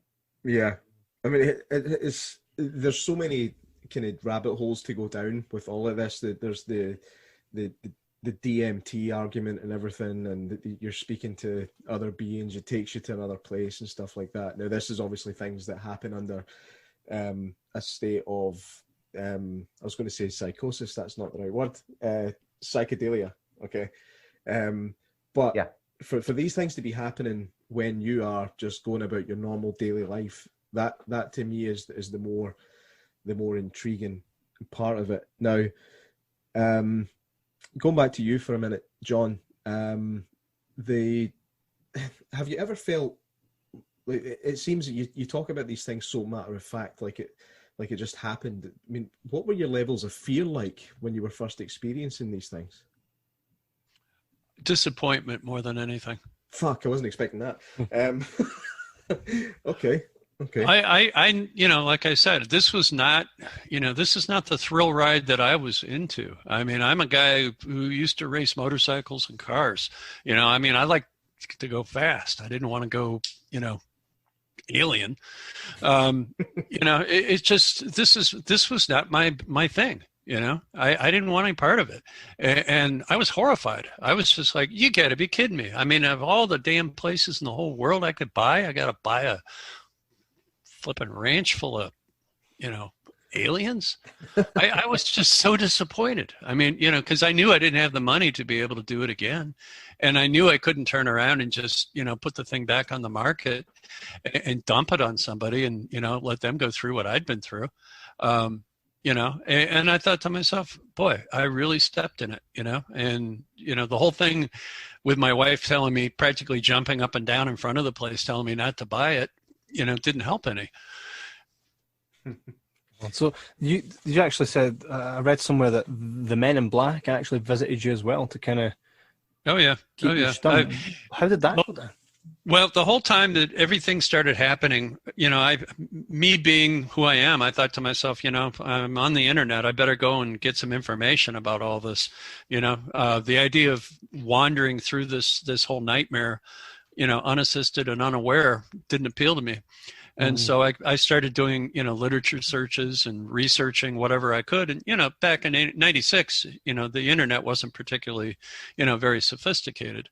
But I managed to come up on a guy by the name of Peter Gersten. And Peter Gersten is who he was always labeled as the UFO lawyer. And he used to run a website called the Cause website. And anybody could go on there and report their experiences. And so I started doing that. Well, eventually I met Peter and became friends with him. He even became my attorney. And, he listened, and he was, a real good man. And it was like, so as I started reporting all this information, I started getting eventually to the point where people started reaching back and contacting me and saying, hey, you're not the only one out there that's going through stuff like this, because I was feeling pretty desperate. I mean, I was, I wasn't fearful. I was just angry.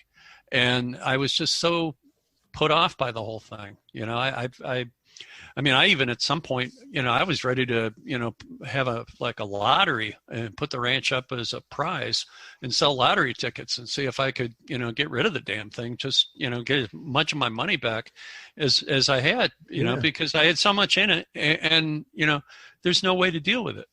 So, it's just the whole thing has just been kind of a long, strange trip. So what did the guys from the Men in Black say to you? Well, I'll tell you the experience. By this point, it seems kind of funny, but I had quite a collection of guns.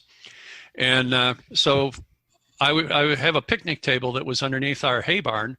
And, when you own guns, you got to take them out and clean them and oil them and, do all the kind of stuff you need to so they don't blow up in your face when you use them. And so I literally had my collection of guns out on this picnic table, and I was breaking them down and cleaning them and oiling them. And all of a sudden, two SUVs, big General Motors type SUVs pulled up in front of the ranch.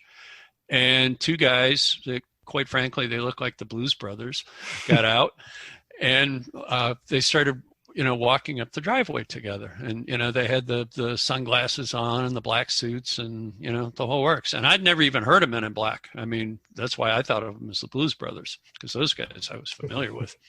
And so they get up about, halfway up the driveway, and I thought to myself, well, I better go and greet them and see what they want. And I had another friend of mine who was over, who was helping me with the guns. And he looked at me and he goes, John, what are you going to do? And I said, I'm just going to go find out what these clowns want. And I figured they were government people. They had government plates on the vehicle. And I thought, well, I'll just go see. So, I tried to be cool about it. And I walked up the driveway and I said, can I help you, gentlemen? And the guy looks right into my face, like way inside my social space. I mean, he was like 6 inches, 8 inches away from my face, almost like, chest to chest. And he says, you must stop reporting the information that you were reporting on the cause website. And I said, excuse me, who are you? And I see some ID. He wouldn't acknowledge anything that I said. He just repeated that same thing again. And then he and this other guy who never said a damn thing turned around and walked away. And it was weird because they didn't really look human. I mean, the color of their skin was like this really kind of, have you ever seen like uncooked chicken under like a fluorescent light, at the grocery store? Yeah. That's what it looked like. It had this kind of weird, they almost looked like they were sweating, but they looked greasy, but not sweaty, oily. And they look like corpses almost. And they had the sunglasses on and the suits with the white shirt and the tie. And that was it. They just got back in the SUVs and drove off.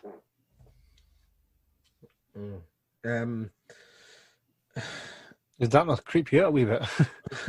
Well, I mean, you see, that's the point. You kind of get to your tolerance level with this thing, Mm-hmm. I mean, after you've, beat an alien with a baseball bat in the middle of the night and, your wife doesn't even wake up and acknowledge the fact. I mean, you just say to yourself, what's next? Yeah. You want to have that Signs moment where your wife wakes up and goes, swing away. Yeah. Well, I thought, and even the next morning I told her, she wakes up in the morning and she looks at me and she goes, did you have a bad dream last night? And I said, no, it wasn't a bad dream. It was the real deal. And she goes, well, you woke me up for some reason. And I said, yeah, it's because I beat an alien over the head with a baseball bat, and she just looked at me and she goes, oh, please, really? And I said, I'm not making this stuff up. I said, how can you make this kind of thing up? And she just looked at me and she goes, well, I told you we shouldn't have bought this place. Every opportunity to tell me that we shouldn't have bought the place, she always rubs that in. And, so I just thought to myself, man, you are totally on your own. This is going to be all about how smart you are, how tolerant you are, how you are able to manage the phenomena and the situation for a good end. And I've been trying to do that ever since. And have you ever, I take it there was never a moment where you thought that these were friendly visitors. There's always been a sinister feeling about the entire situation. Well, that was only the first time that that I dealt with them, and then the big moment where I actually killed one of them from the first time. I was in my kitchen, and I had a reason to go out to the sunroom, which is about an 800 square foot room off the kitchen, And that's usually where the dogs have their dog crates and they sleep, and my bird is out there, Scarlet. And, I happen to leave the kitchen and go through the glass doors into the sunroom. And lo and behold, here it is. It is a gray standing right there outside those two glass doors. And I thought to myself, all right, I need proof. This is going to be the time that we get down and get to it. And I have a samurai sword that I keep in the kitchen right next to a grandfather clock. And so I turned around, grabbed the sword, went back out, and it was still standing there. And I tried, saying to it, several different things like, who are you? What do you want? And, tried to actually have some dialogue with it, but it wasn't saying anything and it wasn't expressing anything to me. And I thought, okay, this is bad. This thing is here to hurt me. It's here to hurt my animals or hurt my wife. This is the same kind of stuff that's been going on. And I ran it through with the samurai sword. And I ran that sword not only right through it, but right into the wall behind it.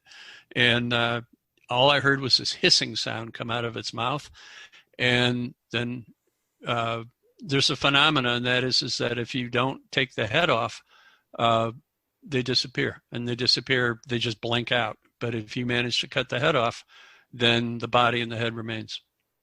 Man. Well, and this particular, yeah, go ahead, Bruce.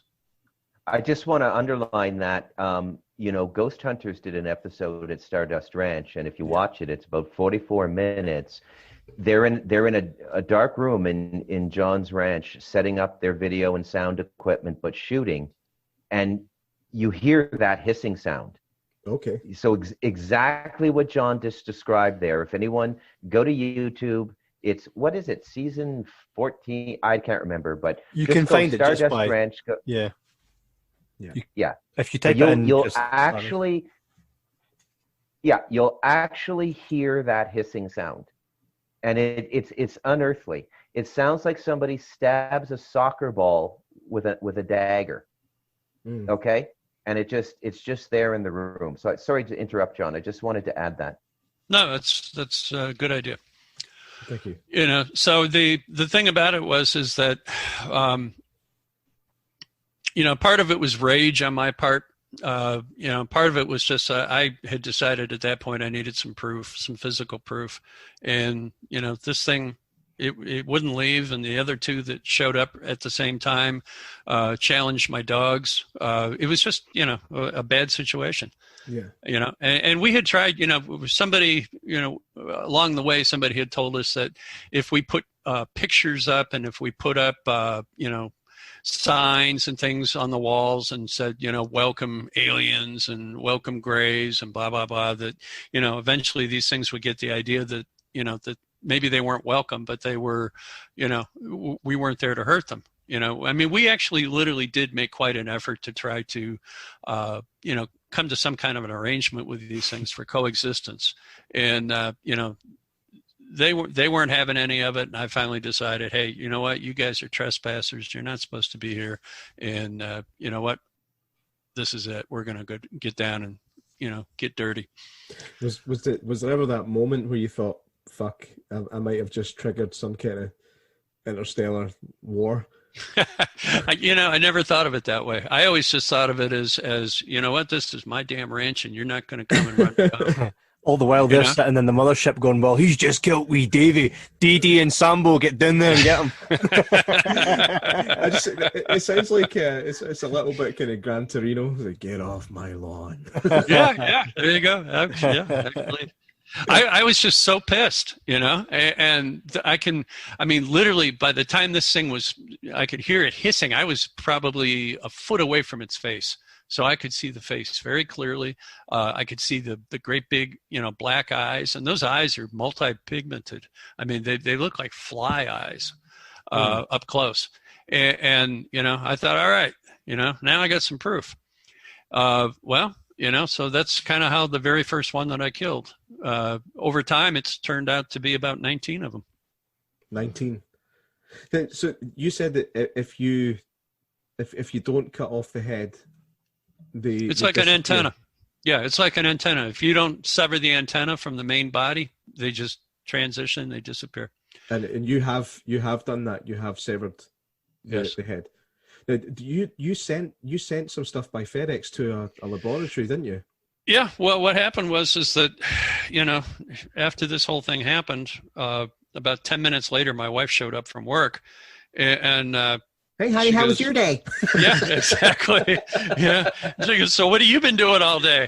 And I'm like, well, look around, and she goes, what's this mess on the floor? And I'm like, well, that's the guts and the body fluid that came out of this thing. And she goes, what are we going to do with it? And I said, I don't know. Let's stick it in the freezer. And she goes, I don't want it in my freezer. And I said, well, what are we going to do with it? And she says, well, you can't just, you're going to bury it. I said, no, it's valuable. I mean, it's proof. And so once again, I got on the internet, and I ended up having a conversation with a gentleman by the name of Robert Collins, Captain Collins. And he's an author. He's written a couple books. And, I recognized him from coast to coast. And I managed to get hold of him and tell him what had happened. And he said, let me put you in touch with somebody. And so I ended up meeting a guy by the name of Dr. Levengood. And I did that over the phone. And I explained to him the situation. And I, sent him some photos. And he said, well, you're going to have to pack this thing up and ship it to me. And I said, well, it's too big to pack up. I mean, I don't know what to do with it. And he says, well, why don't you disassemble it? And I said, well, okay, I haven't dissected a frog since high school. What do I do?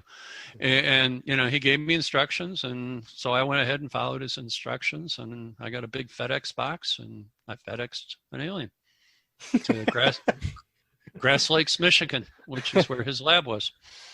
And see just the rule of perception.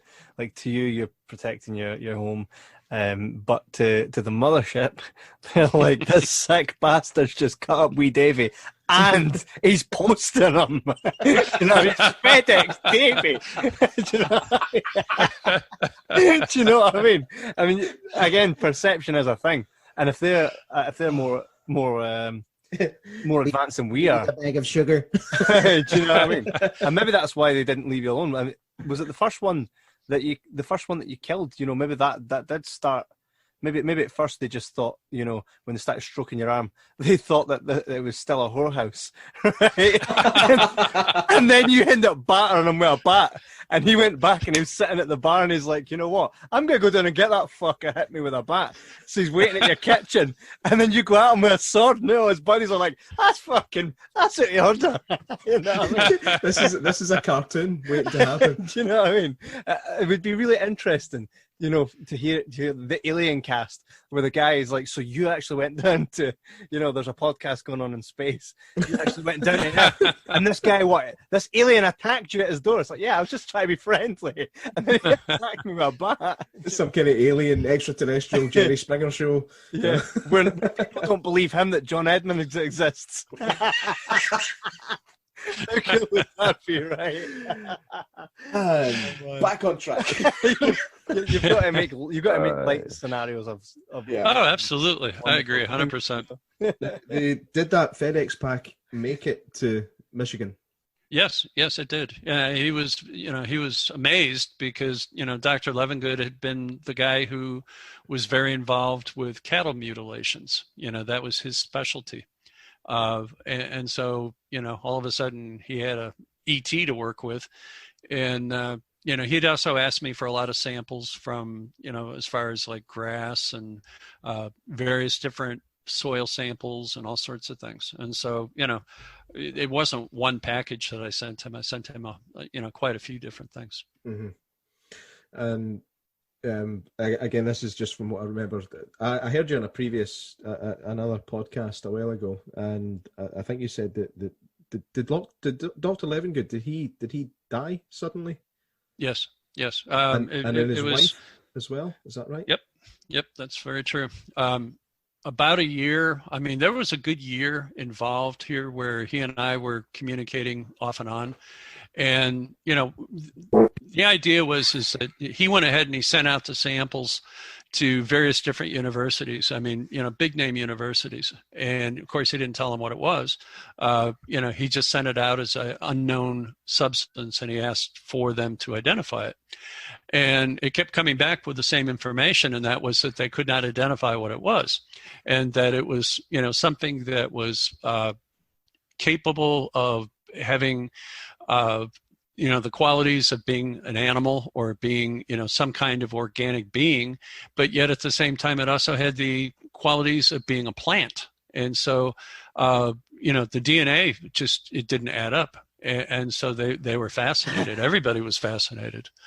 And, we were going to go ahead and hold a press conference and have, the big world, wide world, press conference and expose the whole thing and put it out there, because at one point, a letter came back saying you have proof positive that ET or extraterrestrials are visiting Earth, and that, these samples are in no way, shape, or form earthbound.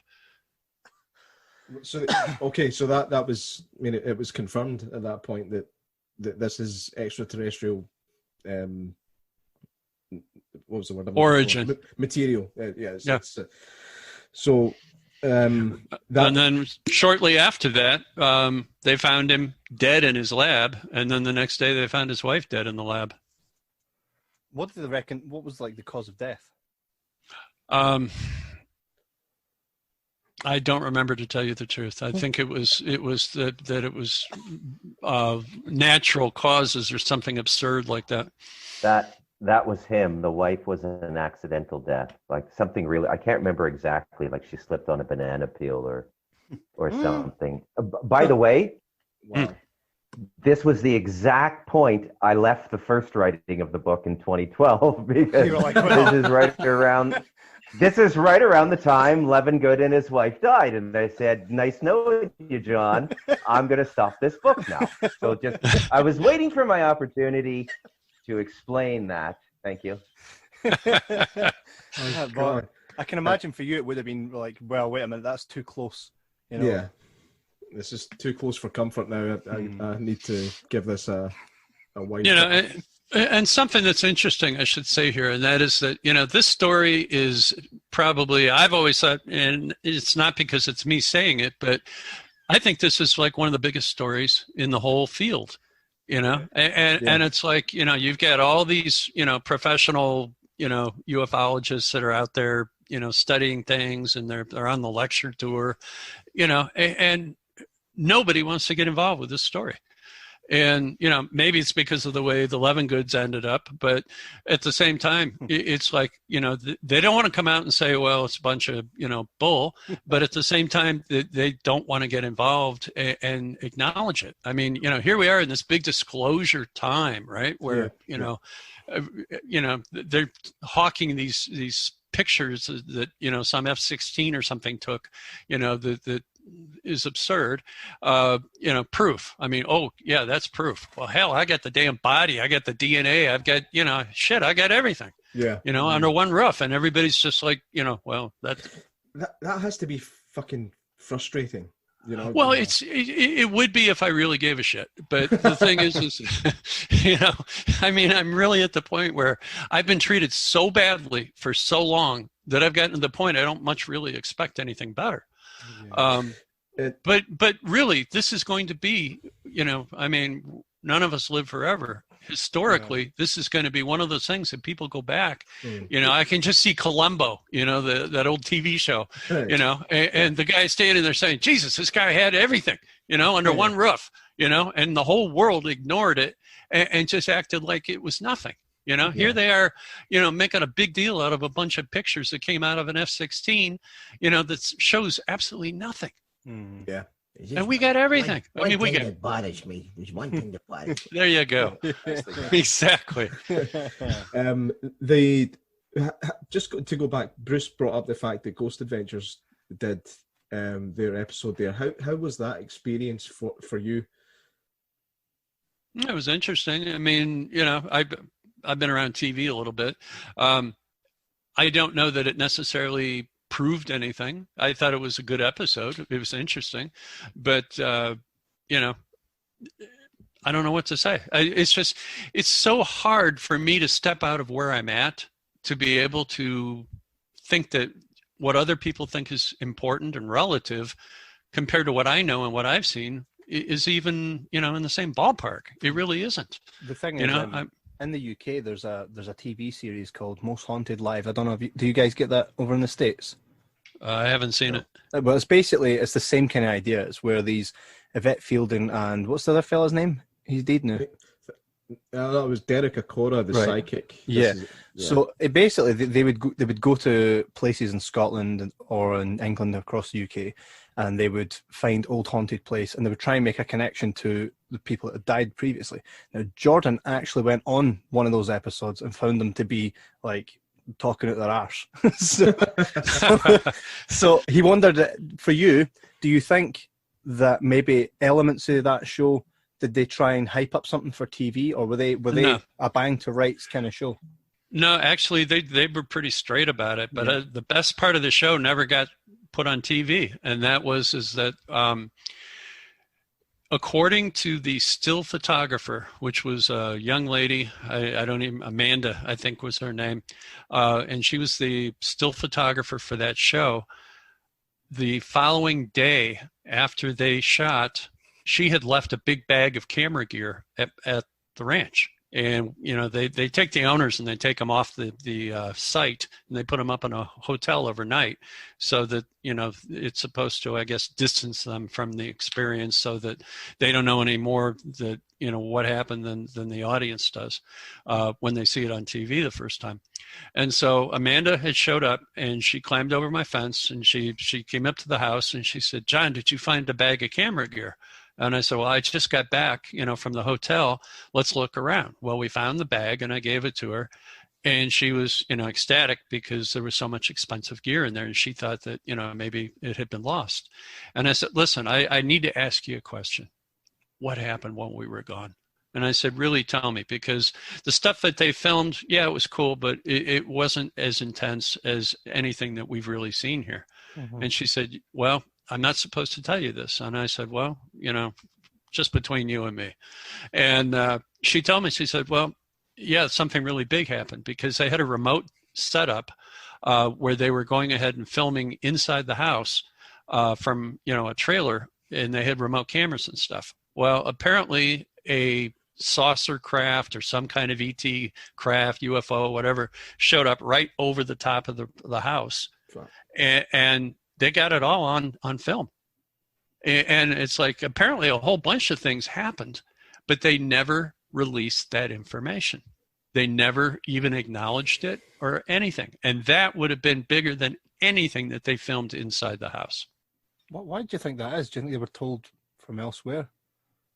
I'm sorry, say that again? Do you think that they were told from elsewhere not to air that? Oh, I think there's a certain amount of that kind of thing that goes on. Yeah, definitely. The interesting thing is that right after, about a week or two after that, apparently she got fired. And she just disappeared from the series completely. So, that right there is a bit strange in its own right. Yeah, I was watching a little bit of, when I'd seen the episode that you guys had done, up next came, how YouTube does that thing where it'll auto-play onto the next one. And it was basically talking about how the guy that does that show is full of shite. But, yeah. But I wanted to know, based on your experience, and they were just kind of focusing on that guy, not necessarily that show as a whole.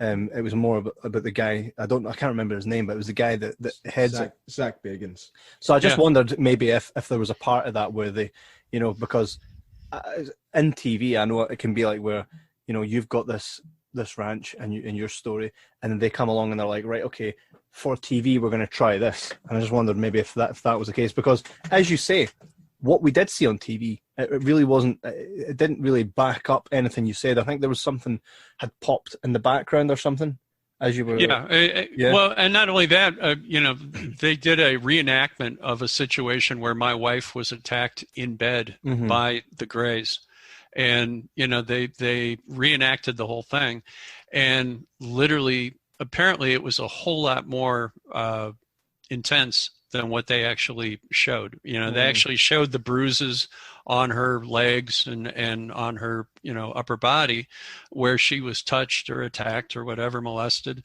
But apparently it was a lot worse than, what they actually allowed to be out there. So, they had really, really edited out, the most intense stuff. Maybe there's like a, some kind of rule or something that you can't really show this kind of thing on TV. It's an unspoken thing. I don't know. But the really good stuff never got on the air. That's strange. And see, in today's society, every single person has a camera phone now. You can go live to Facebook, Twitter, and you can pretty much broadcast it. Why do you think we're not seeing, like, cause, like, I imagine, right, that if I was to come and live live in the ranch for a week, I would imagine I would see something based on how often it happens, how it happened to you. I would imagine that being there, I would encounter that. And just like Bruce, from being around you, being attached to a project with you, you will kind of come into that world. Why do you think that there must be other places, and there's been reported other places that do have similar kind of scenarios to yourself. Why do you think we're not seeing any of that on social media? I think a lot of it is the fact that I know, like in our case, it's very, very difficult to catch these events. I have a really good, camera phone. It's an i10, phone, and it's damn hard to catch this stuff. Not to mention the fact that a lot of times with electronic gear, something frequency or signal wise, it interrupts it. There's just no way to catch it, Yeah. And I think that's part of the problem. The other thing is this: I'm not afraid of any of this stuff. I feel like my faith protects me, and quite frankly, my temper does the rest. And so I don't get afraid. But the problem is that I think a lot of people are terrified. They've been conditioned to be terrified. Everything in the movies, everything in all the popular media says, hey, if you see an alien run, it's probably going to eat you. And it's like, it's just not that true. Stand up to them. And you said you've had some positive experiences as well. So did you ever actually properly make contact in a way that you can understand with any other kind of being? Yes. We had an event happen here at the ranch where we had a lady by the name of Dr. Brandy who came out to the ranch, and we had a series of events that happened while she was here, where we actually had a chance to sit down for quite a bit of time, several hours, and ask questions of some ETs that literally just appeared on the ranch in the living room. And my wife and I sat there for, a couple hours and asked questions. And I it sounds funny, but a long time ago, after this whole thing started, I sat down and made a list of 100 questions in case I ever ended up sitting face to face with an ET. I figured, I might as well get something out of this. And so I decided to, make this list of questions. And so I got my list answered. And not all 100 of them, but, quite a few of them. And so I got some really good information about, technology. I got information about, things that they explained in no uncertain terms that humans have all the answers right now to solve every single problem on this planet. And the reason that we're not doing it is because of the fact that we're not motivated by the right reasons. I mean, basically, it's all about greed. We could clean up the oceans. We could clean up the air. We could go ahead and cure famine. We could cure any medical situation. We have everything if we would learn to work together. But the problem is that everybody is distrustful. Everybody's looking for the money. And they've been running the same scams on each other. And some of these ETs have been running these same scams, for thousands of years. Yeah. And, that is really sort of the gist of the whole thing. I asked them about energy technology. I asked them about how to get rid of radiation problems, from all these reactors that have gone bad. Fukushima. He gave me every bit of the information I asked for. And I've just been waiting to find people to work with to develop some of these answers. And that's where I'm headed in the future. I don't give a damn about this ranch. How does, I can't imagine, does the alien speak English or yes. Yeah. Yeah. I mean, honestly, you hardly would know them from anybody else. The only thing about them that was very, very distinctive was the fact that they are very tall. They're very good looking. I mean, they all look like they just rolled out of a Hollywood movie somewhere. They're not. They're too perfect in some cases. And other than that, they blend right in. They speak perfect English. They're incredibly intelligent in terms of being able to express themselves. They're a bit egotistical. They don't have much of a sense of humor, but other than that, honestly, you could take one out to dinner and nobody'd ever know the difference. Are they both male and female, or is there some kind of androgyny? I only met the males. Right. And so how did it kind of come across the conversation? Like, well, I'm actually an alien or an extraterrestrial. And how did you get that conversation going then? Did you just be like, do you want to come and sit down and we'll have a wee chat? Or how did that kind of manifest? Well, what ended up happening was Dr. Brandy introduced us, and I asked him, I said, I'm kind of skeptical here, guys. I mean, can you in some way demonstrate to me that you are who you say you are? And they said, well, what would you like us to do? And I said, well, can you make something appear, that isn't here already? And they said, well, what do you have in mind? And I said, well, I don't know. How about a, big diamond or a big, brick of gold or something? And literally it was granted. I didn't get to keep them. I mean, I could have kept them if I wanted to. They were willing to let me have them, but I said, no, I didn't want to be beholden to anybody. But I mean, at one point I said, well, can you show me, where you are from? And literally they made this thing that looked like a three-dimensional globe appear in the middle of my coffee table and literally showed me star charts, the whole works. I mean, I was able to get all my questions answered. And I thought to myself, well, I guess it's proof. I mean, I still was feeling pretty much skeptical at the end. I mean, I just hadn't gotten to the point where I would give into the whole situation. And, one of them looked at me and he says, you still don't really believe, do you? And I said, no, I'm still I'm waiting for that, one thing to kind of, put me over the line here where I can commit. Mm. And he said, well, what would do it? And I said, well, you got here somehow. I mean, you just appeared at my house. You were, invited, and that's cool. But, do you have like a big ship outside somewhere? And he looked at me and goes, would that prove it to you? And I said, well, that would sure help. And he said, let's go outside. And so we all walked outside. My wife and I sat on the tailgate of my F-350 Ford truck. And he said, look over here to the left in the sky. And Joyce and I looked at each other, and then we looked across the street.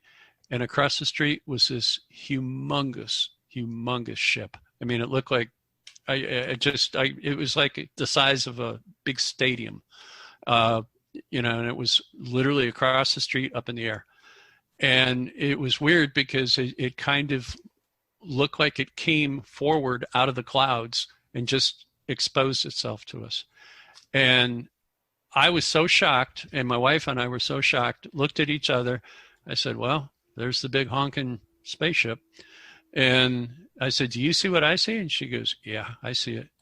And I wish to God I had taken pictures, but I was so shocked.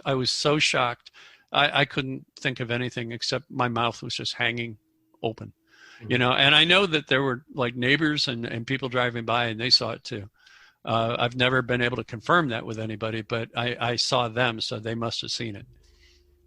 Okay. And then off to the right, the sky became crimson red. I mean, and it became very, very dark. And there started being this horrible, like storm. It was like a monsoon, tremendous storm that popped up. And in the distance, you could see there were other ships out there. And then it started raining and hailing. And Dr. Brandy and the two aliens that came with her, apparently they drove together. They hopped in her little car and took off. and the other two just literally just vanished into thin air. I mean, this is, again, you said you wish that you'd taken pictures and stuff. I'm going to ask Bruce again. Do you think that the whole kind of lack of pictorial or video evidence is down to the fact that it could be that this is only something you can experience, internally? Like, it's only your mind and your eyes that can put these things together on a certain plane? Or do you think it's down to the whole kind of interference problem? That's why there's not a lot of evidence out there that's foolproof. Well, I think that both situations are true. The extraterrestrial phenomenon is internal and external. Having external experiences, okay, so let's make an analogy here. Let's look at the world of poltergeist, okay? Sometimes you just become aware of the fact that your house is haunted, but sometimes objects will be moved around. Sometimes you hear footsteps upstairs. This is classic ghosts in the house stuff. This is just a dead human being. So, and this place where, this is another thing that comes up. I mean, Cliff Stone, another guy in the disclosure movement, he said that the extraterrestrial he had befriended, which was in U.S. custody, read his heart and took him to visit his dead son. So there you go, extraterrestrials giving you guided tours of the afterlife. So when you talk about these things, it's both physical and non-physical. Now, with what John is saying, he has achieved what he has got. I think he's just cut out. It's cut out. It's almost like they're interfering with it. This is fucking. Yeah, that's frustrating. I mean, as soon as he started to talk with when I know that he's in the jungle in Costa Rica, so we'll forgive that for a minute. Hopefully he'll come back in again. John, I mean, what's your opinion on that? The kind of spiritual, physical part of getting evidence. I got to tell you, I couldn't hear what he was saying. So we heard it, but only slightly. Yeah, it was hard to hear. I think he's come back in again, but yeah, the signal is it's so bad. I think what Bruce was saying was basically that it's. I'm back, but I have a bad connection. Yeah, that's okay. So you basically said that it seems to be a phenomena that is both spiritual and or physical. So it's a possible explanation for why physical evidence is harder to obtain. But like you were talking about earlier, John, sometimes when you do have the physical evidence, it just, inverted commas, goes missing. But we don't. Well, I mean, we have physical evidence. Yeah. I mean, I have literally what we call the alien rock that was being held by a gray on the back of the property, and some people that were government investigators at the time, they were out here. And they literally shined a very bright laser out of it looked like a flashlight, like one of those mag lights, big black flashlights, but it was a really high-powered green laser.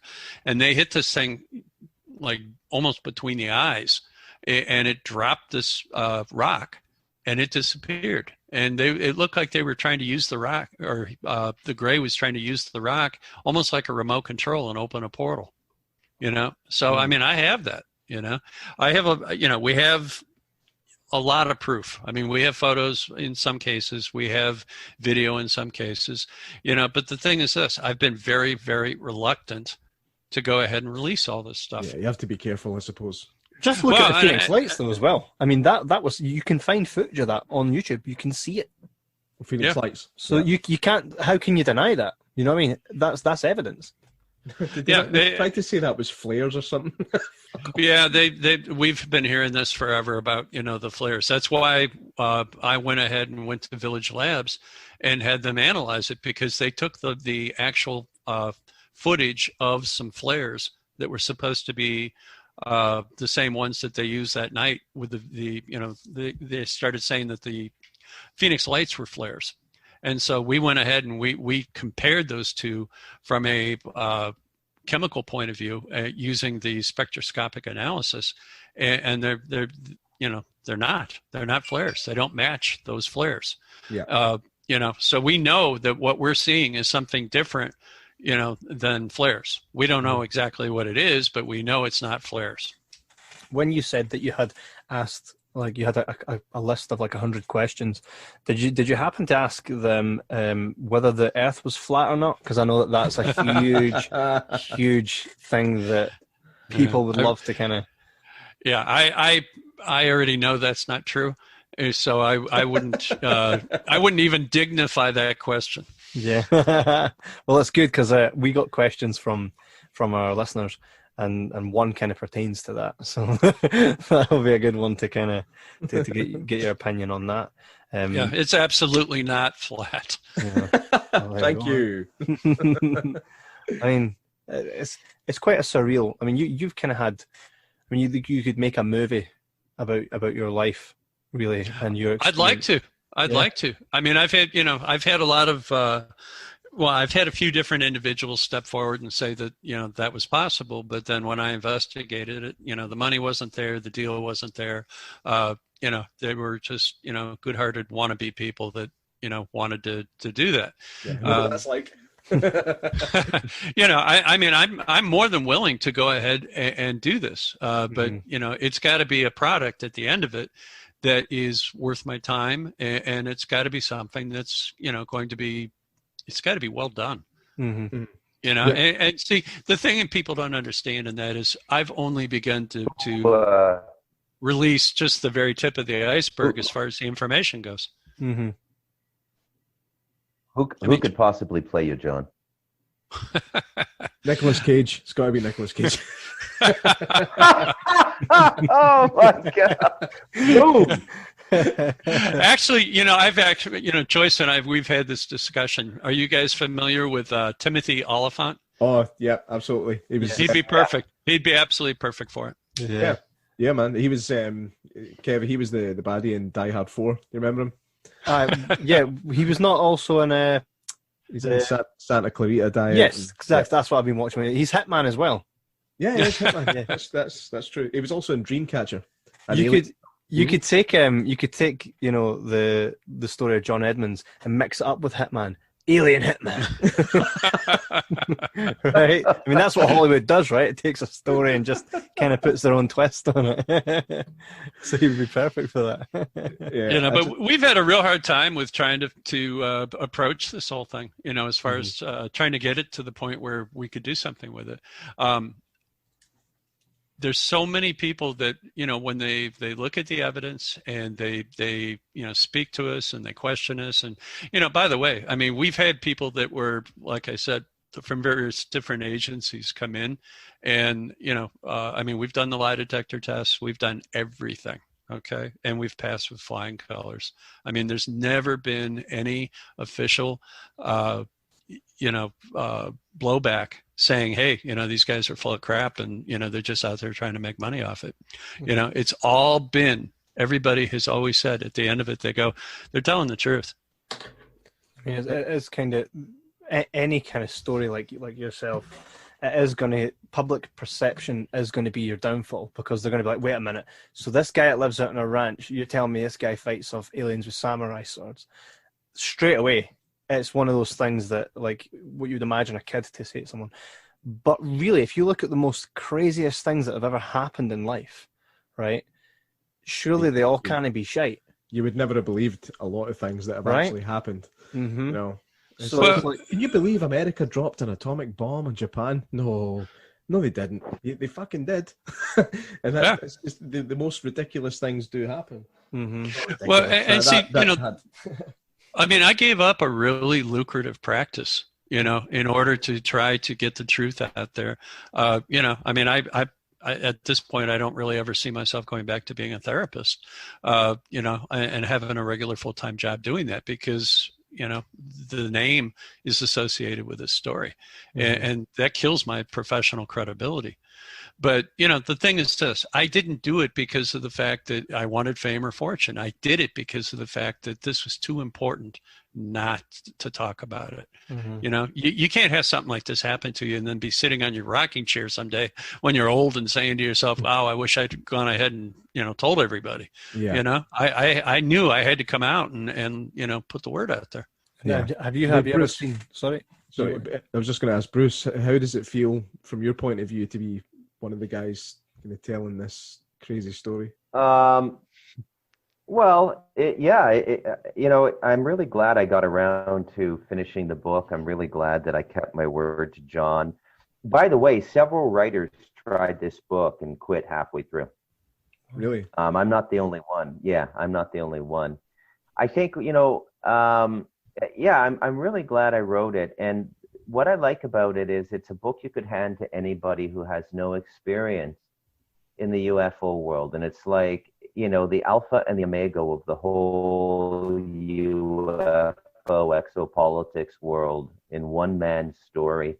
I remember when my mother finished it, she's, 82 years old now. And her first comment was, oh, that poor man's wife, why does she stay with him? Remember, John? And, so it's something we have to get our heads around because this is real. And there's so much information pollution around the UFO topic. But, so I think in the 21st century, we're going to come to full terms with this. I think it's inescapable. So it was a really fun book to write. I think John and I are going to do another book together. A lot of stuff left out of the first book. I mean, just selecting how to tell the story was the biggest problem. Because, a story has three parts, a beginning, a middle, and an end. Tell them what you're going to tell them what you told them.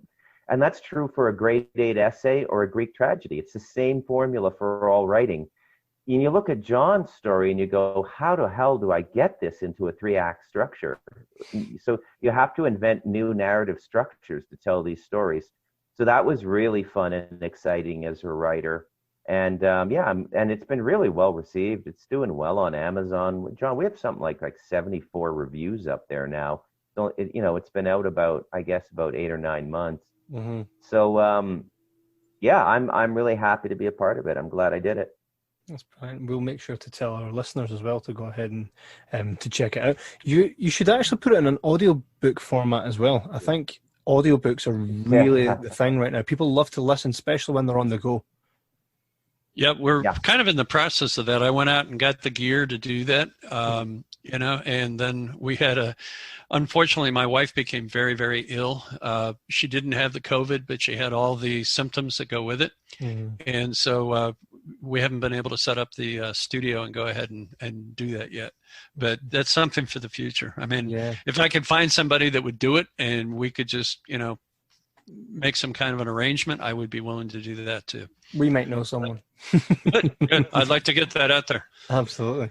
I mean, I think you would do better on audiobook format than what you would sell as an actual book, just based on how people are consuming content now. Look at what we're doing right now as a podcast. People will listen to this and want to go and hear that book just as they're working away at their job. I mean, that's what I do. I consume podcasts and audiobooks continuously. It means I don't have to sit and read. I could do something while I'm listening to that book, So that would be really good to get you guys to have an audiobook. I think. Well, please, be part of it. We'd love that. Absolutely. And I got to tell you, I mean, I get literally probably anywhere from 50 to 100 people every week that get hold of me on Facebook or get hold of me. I mean, it's crazy. I get people lined up outside the front gates of the ranch. Mm-hmm. This story has a human element in it, but it has become such a need to know, a need to understand, sort of a place where people can't hear this information and not really make some peace with it in their own lives. It's phenomenal. And I can't tell you how many people have got hold of me and said that they've had experiences. And, as a counselor and a therapist, I mean, most people would probably just say, well, that's great. Write it down and send it to me or something. I listen to them. I talk to them. I try to help. I mean, I think it's important that we as people, no matter where we are and who we are, that we try to help each other and we try to, find a way to turn this into something good, something of acceptance, to live in denial and, to try to put your head in the sand, just, that's just not ever going to be something that works again. That's true. And see, just from speaking to you, you don't sound like a crazy guy. Do you know what I mean? You really don't. Like, all credit, you do have all credibility. And I just kind of look at it this way. I mean, I've had an experience in my life which I would class as unexplainable. But trying to tell that to someone and trying to have them take that seriously, or they're continuously trying to convince me that I didn't see what I saw. It was because of this. It was because of that. You must have that on a far heavier level, from internet trolls to people just, making their own narrative as to why you would say things, and Oh yeah. And I've heard it all. I mean, I've had some people just be horrible with me, but yet, it's like, I go out in public and people recognize me and they come up, like, for one thing, if I go to a UFO conference or any of these conferences, I got to be really careful, because wherever I go, I suddenly end up with this, huge mass of people around me. And all they want to do is just sit down and talk. And it's, I say to myself, you know what? That's what this is all about. This is about people learning. This is about people opening their hearts and opening their heads and saying, you know what? It doesn't make any sense, but, we're all doing this. We're all having to deal with this. So let's figure it out. People want a better planet. They want a better world. They want better relationships. They want to understand. They don't want to feel alone. Security is about feeling safe. Yeah. It's, it's not about how much money you have. It's not about, whether you got the biggest gun or something like that, or whether you got the most badass government or whatever. Security is about feeling at peace. Yeah. And that's what we're trying to do, is we're trying to help people to be at peace.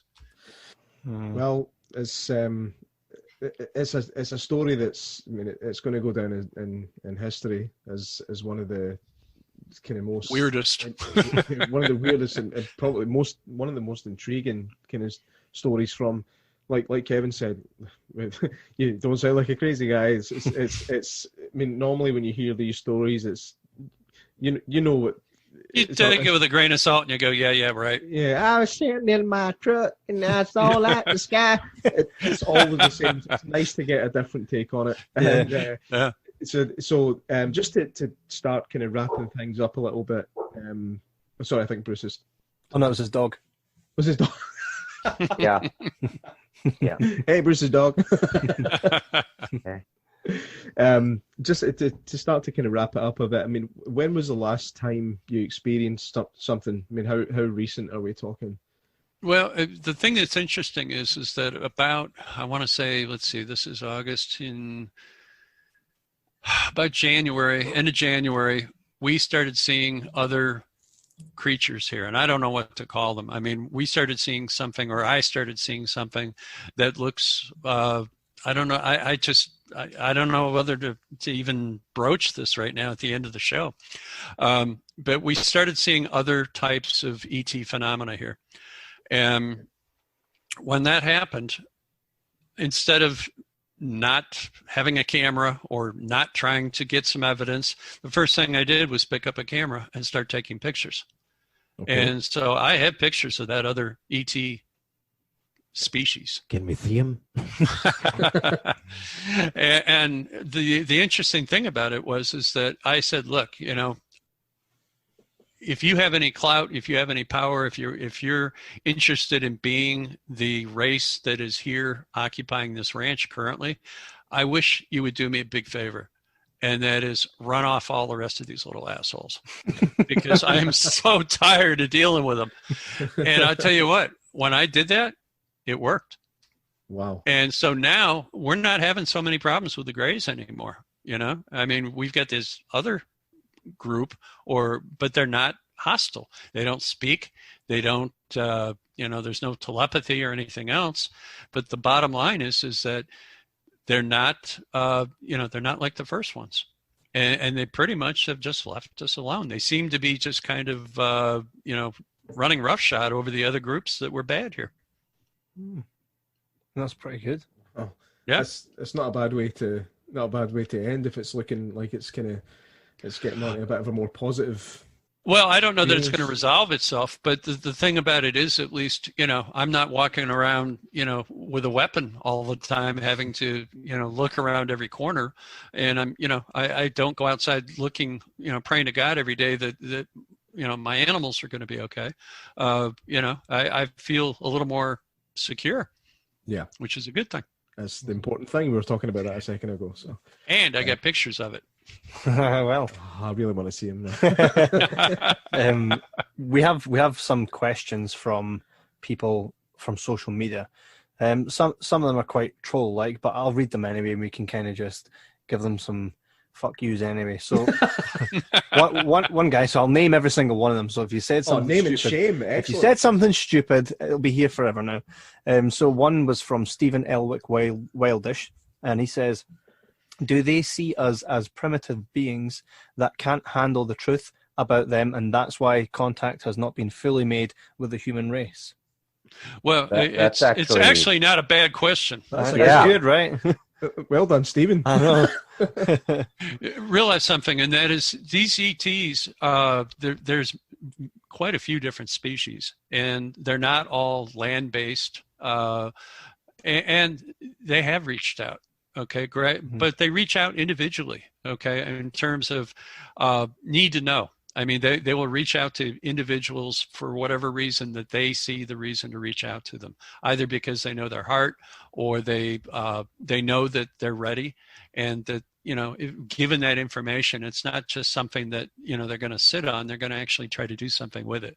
Okay, so they're kind of looking to connect with people that are going to use the information properly. At least the good species are, that I'm aware of. That would be my take on it. The other thing is this: every damn government in the world knows about these things. Okay, I mean, the very fact that they pretend that they don't know about it is absolute bullshit. Yeah, so I imagine they're almost like a big brother to this planet. They kind of just, some of them are dicks, some of them are like they're kind of looking over and maybe in some way install some sort of what's the word I'm looking for? They're installing some sort of maybe good by trying to give us some information. Like you said, they said there was enough that we have the the solution to every problem. Just that they're observing. They want us to take the responsibility for trying to figure these things out ourselves. But at the same time, for those that literally have been introduced, they have channels to be able to get more information. I mean, to this day, I know that if I'm working on something that's technical and I can't figure it out, and believe me, I'm a social worker. I'm not an engineer or anything else. If I can figure this stuff out to some degree and then get some help from these guys, anybody ought to be able to do it. And it's really about attitude. It's about having the heart and having the desire to do something good with it. I'm not trying to, like I said, I'm not trying to make money with it or anything else. I want to see us have a better planet. I want to see us have the Eden that we were entitled to have originally that got all screwed up. I want to see us in a place where we can live as long as we want to. We can eat well. We can, breathe and drink clean food, water, whatever, and to be able to create a legacy that's peaceful. And that it's based on doing, wonderful things, and then join all these other civilizations that are out there. Right now we're like quarantined because we're a bunch of heathens. I mean, we just assume kill each other, than disagree over something. I mean, it's absurd. Yeah, I totally get that. Wait, are you in the same boat on that one, Bruce? Same opinion? Yeah, completely. There's no doubt in my mind that we are under some kind of a quarantine. And another thing is, John said longer life, and that's another thing you have to understand, is that these other species, they live a lot longer than us.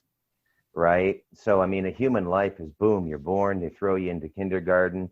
If you do graduate work, you're not done school till 26, then you get married. I mean, there's no time to just think and reflect in a human life.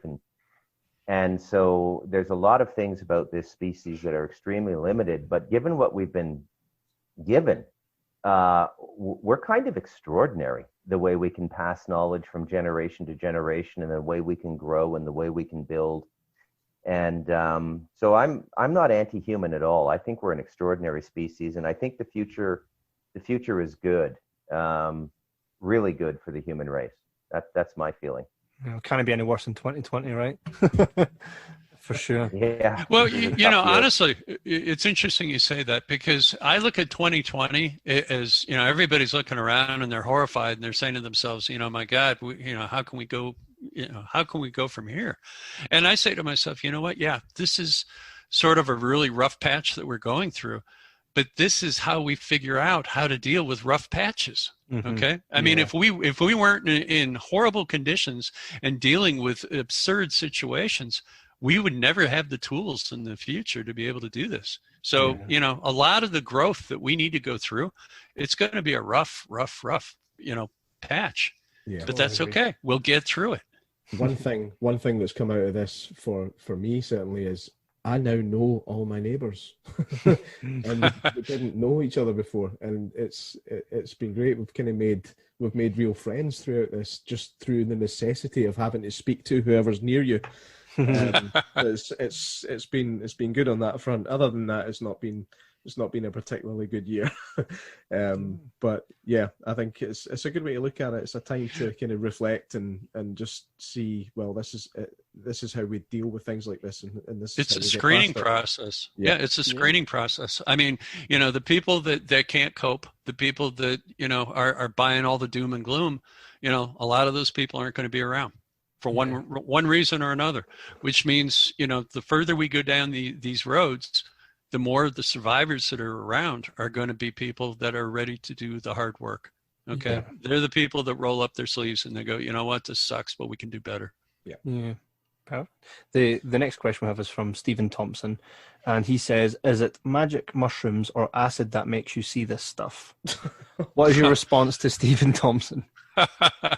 It's not LST 25, buddy. And we've got one from BJ Miller. It says, I once saw a UFO. Since it hovered over my house, my cat Zelda acts completely different. Like he's not the same cat. Do you have any pets? And did they act different after your invasion? Yes. Yeah, actually, it sounds funny, but, you know, I have a cat named Gumby. And Gumby was a cat that was out on the back of the property. And one day I was out feeding the horses, and he literally jumped up and sat on the dash of my truck, and he wouldn't get out. And so I adopted him. I brought him in the house, and I had him for about a year and a half. And then he got abducted, and he literally disappeared. And I mean, something chased him across the living room and took him right in front of us. And I mean, I was horrified, and I thought, I'm never going to see this cat again. Well, about 5 weeks went by, and Gumby turned up on the front seat of my locked Chevy Suburban truck in the wintertime, and as if somebody had just unlocked the truck and put him in there, and, you know, he was skinny like he hadn't eaten in weeks. I mean, he looked terrible. But I brought him in the house. I fed him. I got him all cleaned up. He's here now, and, you know, he's a totally different cat. Wow. I mean, absolutely different cat. Beforehand, he was rowdy and crazy, and he was always getting in trouble.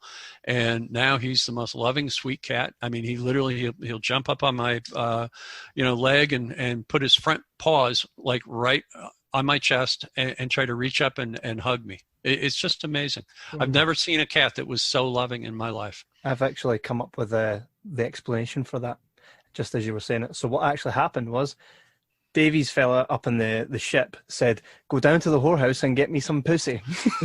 And then when he returned with the cat, he goes, "Not that kind of pussy," and they brought him back. Yeah, but it was 5 months later, just so it made it look like they meant to take him. Yeah, I meant to take this one. And we have another question from Mark Sharp, and he says, "What you smoking, mate, and can I have some?" And he said, "Also, how exactly did the fight go down between you and ET?" So I imagine what it means by that is, how did it go down? Did the extraterrestrial get any offense? Was it just a straight up swipe? Well, I mean, in that one particular incident, I think it was so surprised, because of the fact that I think I probably scared it as much as, it was trying to frighten me. Mm. And, I just happened to be the one that had the sword, Yeah. But we had a situation where we had a pit bull that had been with us that we adopted and we had it for years. And she literally, we had an incident where one of the grays appeared in a doorway right outside of the ranch. And Daisy was coming in with me from the parking lot. And she saw this thing and she lunged at it. And this gray took something the size of like one of these mini flashlights. It's a high intensity flashlight, and it reached down and touched her on the top of the head. And literally it just it killed her instantly. And it was, just horrible. I mean, there was blood and the whole 9 yards. It was terrible. And I ran in the house, grabbed the sword, and came out and nailed it. I don't think I killed it, but I nailed it pretty hard. I mean, because, the head was intact. I mean, it disappeared. But there was a huge pool of blood from the dog, and there was, tissue and the whole works from the gray as well. So, we've had these incidents. It's a horrible, horrible thing. They have happened. God, we have two final questions here. So one refers to the fella that would say the Earth is flat, and he said, "Space is not what we have been told it is. You cannot have two opposing pressure systems existing simultaneously without a solid barrier between them. So where do the aliens come from if space is not what we've been told it is?" Well, I believe that they travel interdimensionally. I don't believe that they're particularly. I mean, ships are. I think there's something that they use kind of like once they get into the area, into the local neighborhood, so to speak. But the way that they particularly travel long distances, I don't think they're using ships. I think that they're literally traveling interdimensionally. Robert Collins did a beautiful scientific explanation of exactly how they travel and how they interdimensionally are able to like walk through walls and travel through glass windows and things like that. It's a really fascinating explanation. Wow. Well, there we go. So the final question is from Adam Warner. You didn't name and shame that one. Oh, that was Dylan Freeman. So the final question is from Adam Warnock, and he says, "Do the aliens look just like they do in PlayStation game Destroy All Humans?" That's a good game, that PlayStation. You know what? I've never played a video game in my life. I don't know. Well, it is the generic looking grey that you would see when you Google grey. Well, I think the easiest answer to that is there's different varieties. I mean, there's at least 3 different sizes and different colors. And at the same time, there are, like we have a photograph on a website of one that was literally a picture was taken of it and downloaded by somebody. And it was in the front yard of the ranch. And it doesn't look anything like a typical gray. So I'm not really sure I can answer that. I think that, we've seen a lot of different weird stuff. I can't really say.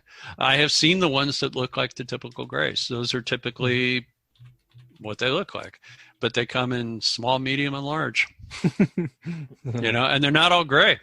Yeah. Oh. Do here's the weirdest thing, and I'm not making this up. I'm trying to Google anything right now, and it's not allowing me to. Everything says that the IP address can't be found. This is weird. Obviously, I've got an internet connection. I'm not using a VPN or anything. I'm just clicking on Chrome, and it's not letting me search for anything to do with this.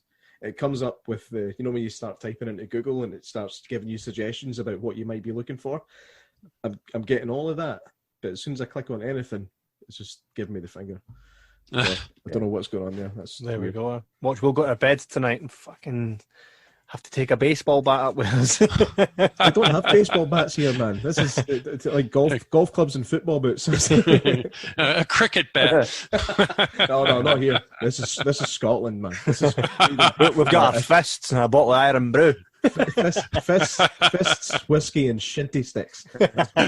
Exactly. You guys have been amazing. I can't thank you guys enough for giving us your time and talking about, you know, your experiences and what it was like with the process of writing this book. We'll make sure to tell everybody. We'll leave your link as well to your Facebook and to the website for Amazon, so everybody can go and check out the book.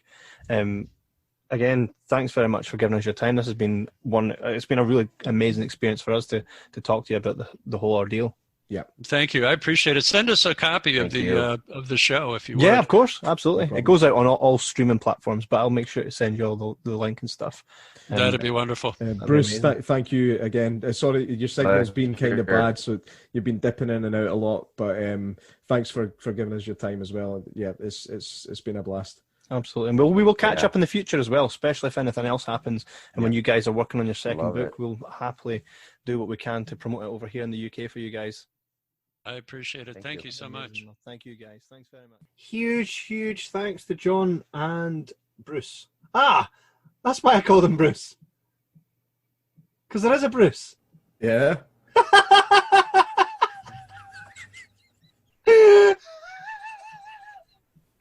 Oh, fuck, it's Jesus late. Christ. Fuck, it's late.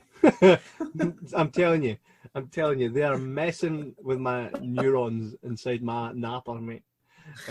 Crazy times. We hope you guys have enjoyed this episode.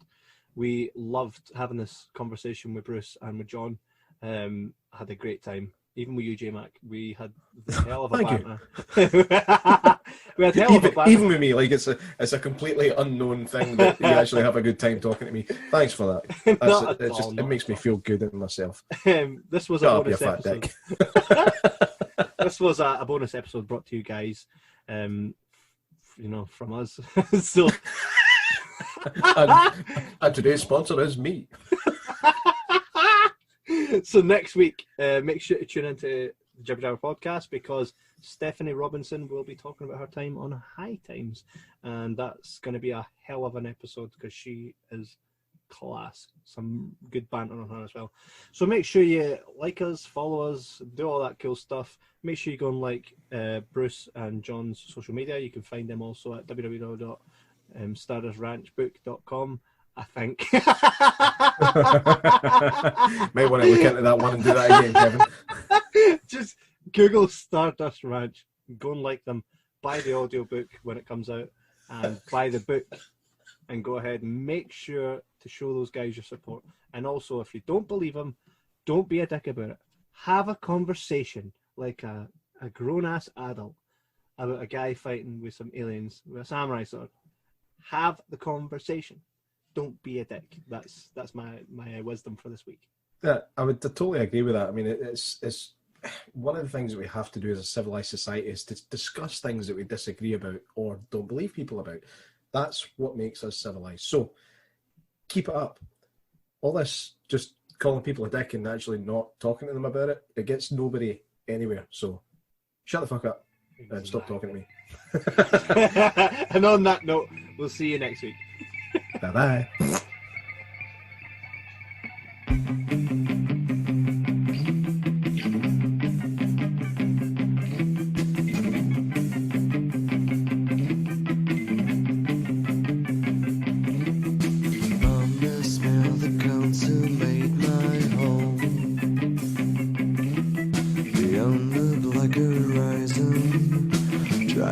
Take control.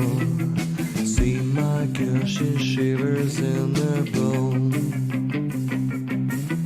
The sun ends and it's rising, trying to take us home.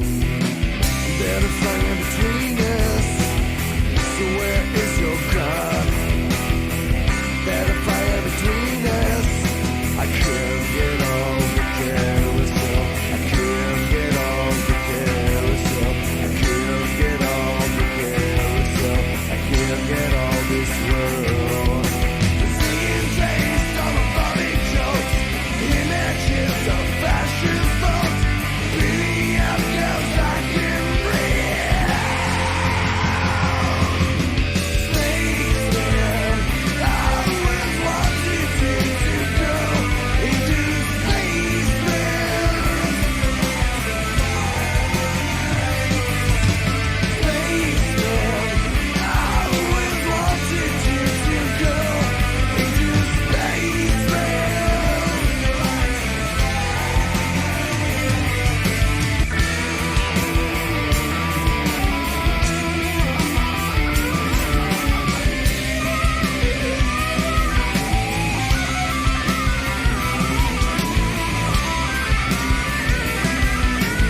life on une utopique.